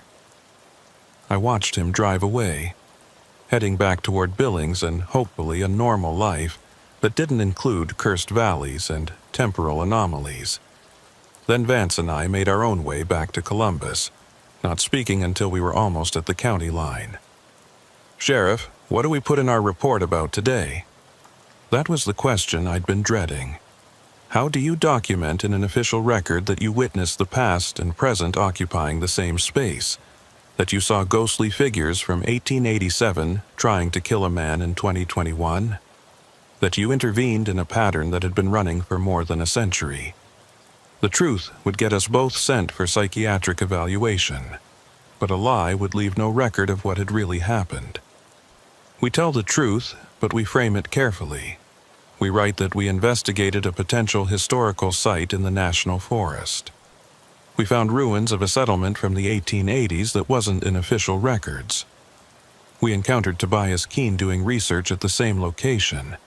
We determined that the site was unstable and dangerous, potentially subject to rock slides or structural collapses, and we recommended that it be closed to public access. That's all true, in the broadest sense. What about the journals, the predictions, the way time worked differently in that valley? Those go in a separate report, one that gets sealed and filed under my authority as sheriff. If something happens to me, if I die or disappear, someone will eventually open that sealed report and find the full truth. But for now, it stays between us and stays out of the official record. Vance nodded, understanding the necessity of the deception even if he didn't like it. We were law enforcement officers, trained to document facts and evidence, but some facts were too dangerous to make public. Some evidence couldn't be shared without causing more harm than good. When I got back to my office, I spent the rest of the afternoon writing 2 reports. The official one, sanitized and carefully worded, that would go into the normal filing system, and the sealed one, comprehensive and detailed, that documented everything I'd witnessed and everything I understood about the valley and its patterns. I included photographs, copies of the journal entries, GPS coordinates, and my analysis of what might be happening there. Then I sealed it in an envelope, signed and dated it, and locked it in my personal safe where only I had access. The next day, I contacted the Forest Service and filed a request to have the valley area closed to public access, citing unstable geological conditions and potential safety hazards. They were reluctant at first, since they had no records of problems in that area, but when I showed them photographs of the partially collapsed structures and explained that we'd already had one near-miss incident with a civilian researcher, they agreed to put up warning signs and officially designate the area as closed. It wouldn't stop everyone. Determined people would still find ways to access it, but it would reduce the casual traffic and make it harder for the valley to draw in random victims. Lucinda Gale called me a few days later, asking about the journal. I told her it was being kept as evidence in an ongoing investigation, which was technically true. She seemed relieved not to have it in her house anymore, said she'd been sleeping better since I'd taken it away. I didn't tell her about what had happened in the valley, didn't describe how close we'd come to losing Tobias Keene to the same pattern that had killed the settlers in 1887. She was a good woman who'd lived in these mountains her whole life, and she deserved to spend her remaining years in peace, not haunted by knowledge of what lurked in the highlands above her town. Over the following weeks, I checked the journals regularly, both the one that had been delivered to Lucinda and the one Keene had given me. No new entries appeared. The pages remained static, frozen at the point where they'd documented Keene's near death and our intervention in the pattern. I didn't know if that meant the valley had gone dormant, if breaking the pattern had somehow satisfied whatever strange requirement it had been following, or if it was simply waiting, biding its time until it selected another victim for another cycle. I also researched the history of the area more thoroughly, going back further than the 1887 settlement. I found references in old territorial records to Native American stories about a valley in the Beartooth Mountains that was considered sacred and dangerous. The indigenous peoples who had lived here before white settlement had avoided that valley, had told stories about it being a place where the spirits of the past walked alongside the living, where time moved in circles rather than lines, where those who entered might become trapped in patterns that repeated endlessly. The settlement in 1887 hadn't been the first time Europeans had tried to occupy that valley. I found mentions of earlier attempts, vague references in letters and journals from the 1860s and 1870s about homesteaders who'd tried to claim land in that area and had abandoned it after experiencing strange phenomena. They described hearing voices speaking in unknown languages, seeing structures appear and disappear, feeling like they were being watched by unseen presences. None of them had stayed long enough to document what was happening systematically, but all of them had left with the conviction that the valley was not meant for human habitation. The pattern we'd discovered, the deaths occurring at roughly 6-year intervals, was probably just the most recent manifestation of something much older. The valley had been claiming victims for centuries, maybe millennia, following cycles that might be tied to astronomical events or seasonal changes or something else entirely. We'd interrupted one cycle, saved one life, but the larger pattern was probably still operating, just on a timescale too long for human lifespans to fully comprehend. 6 months after the incident with Tobias Keene, I hiked back to the valley alone. I didn't enter it, just stood at the tree line and observed from a safe distance. The ruins were still there, silent and snow-covered, showing no signs of the temporal reconstruction we'd witnessed. The graves were undisturbed, including the one with Keene's name on it.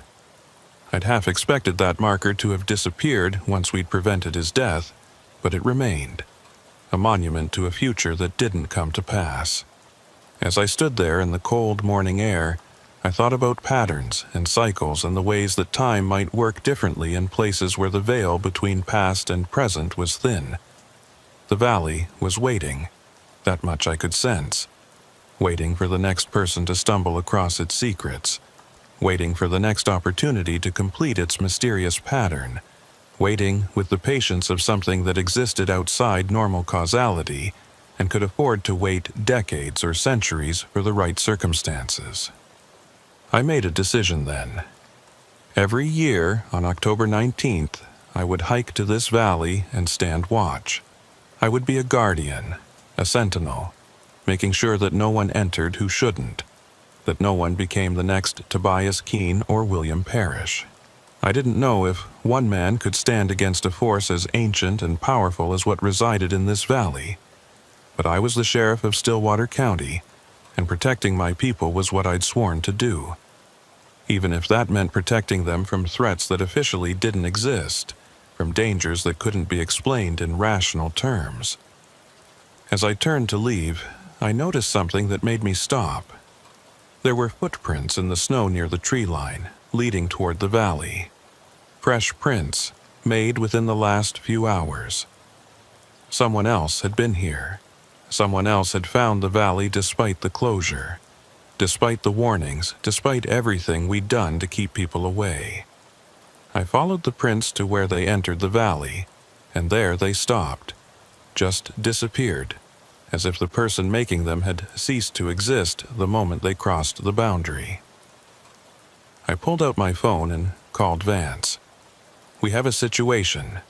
Someone entered the valley probably this morning. No identification yet, but we need to start checking for missing person reports, see if anyone was in the area overnight. Sheriff, I thought we closed that area. How did someone get in? The valley finds a way. It always finds a way. That's what we're dealing with, something that can reach out across time and space and draw people to it regardless of what barriers we put up. We spent the next week investigating, but we never found out who had left those footprints. No missing person reports were filed. No vehicles were found abandoned in the area. No one came forward to say they'd been hiking near the valley. It was like the footprints belonged to someone who had never existed, or someone who had been completely erased from the world the moment they entered that cursed place. The journals remained silent. No new entries appeared. No predictions or warnings or explanations. Whatever had happened to the person who made those footprints, it wasn't being documented the same way Keene's near death had been. Maybe because we hadn't been there to intervene, hadn't been part of the pattern. Or maybe because the valley had changed its methods, had learned from our interference and was now operating in ways that couldn't be predicted or prevented. I'm writing this account now because I'm retiring next month. 24 years as sheriff of Stillwater County, and the last year has been the strangest and most troubling of all.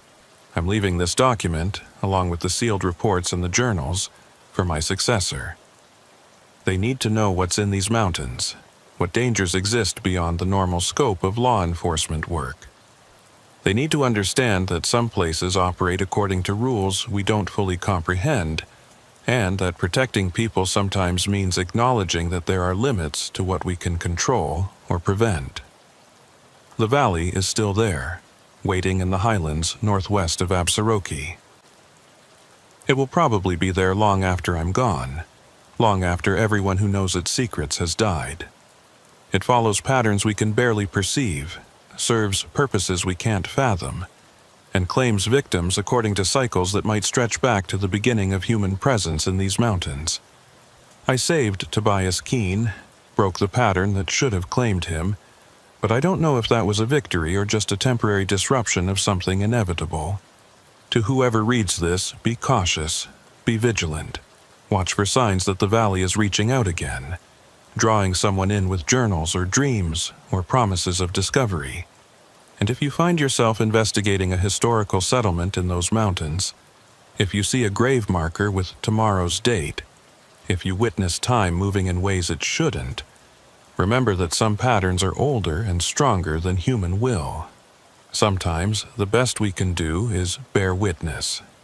document what we've seen, and hope that our knowledge will help the next person who stands between the valley and its next victim. I'll continue my annual vigils for as long as I'm able, standing watch over a place that shouldn't exist, protecting people from a danger they don't believe in. That's what sheriffs do. We stand in the gap between the known and the unknown, between safety and danger, between the rational world and the places where reason breaks down.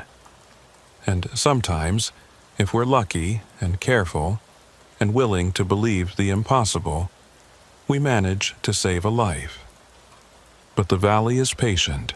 It exists outside of time, and it can afford to wait. Wait for the next cycle, the next victim, the next opportunity to complete its ancient pattern. And when that time comes, I hope whoever wears this badge will be ready. Will believe the warnings, will trust the evidence of the journals, will do whatever it takes to keep someone else from becoming another name on another grave marker dated for tomorrow. The Highlands keep their secrets, but those of us who've seen them carry the weight of that knowledge forever.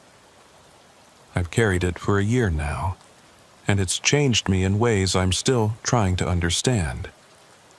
Made me see time differently, made me question the solidity of the present, made me aware that history isn't as fixed as we like to believe. The past reaches out to touch the future in that valley, and sometimes those touches are fatal. I leave this warning and this testimony for whoever comes after me. Believe the impossible. Trust the evidence even when it defies explanation. And never, ever underestimate the power of patterns that have been running for longer than recorded history. The valley is waiting, and it will always be waiting, patient and aware and utterly alien to human understanding. May whoever reads this have the wisdom to heed the warning, and the strength to stand against forces that should not exist.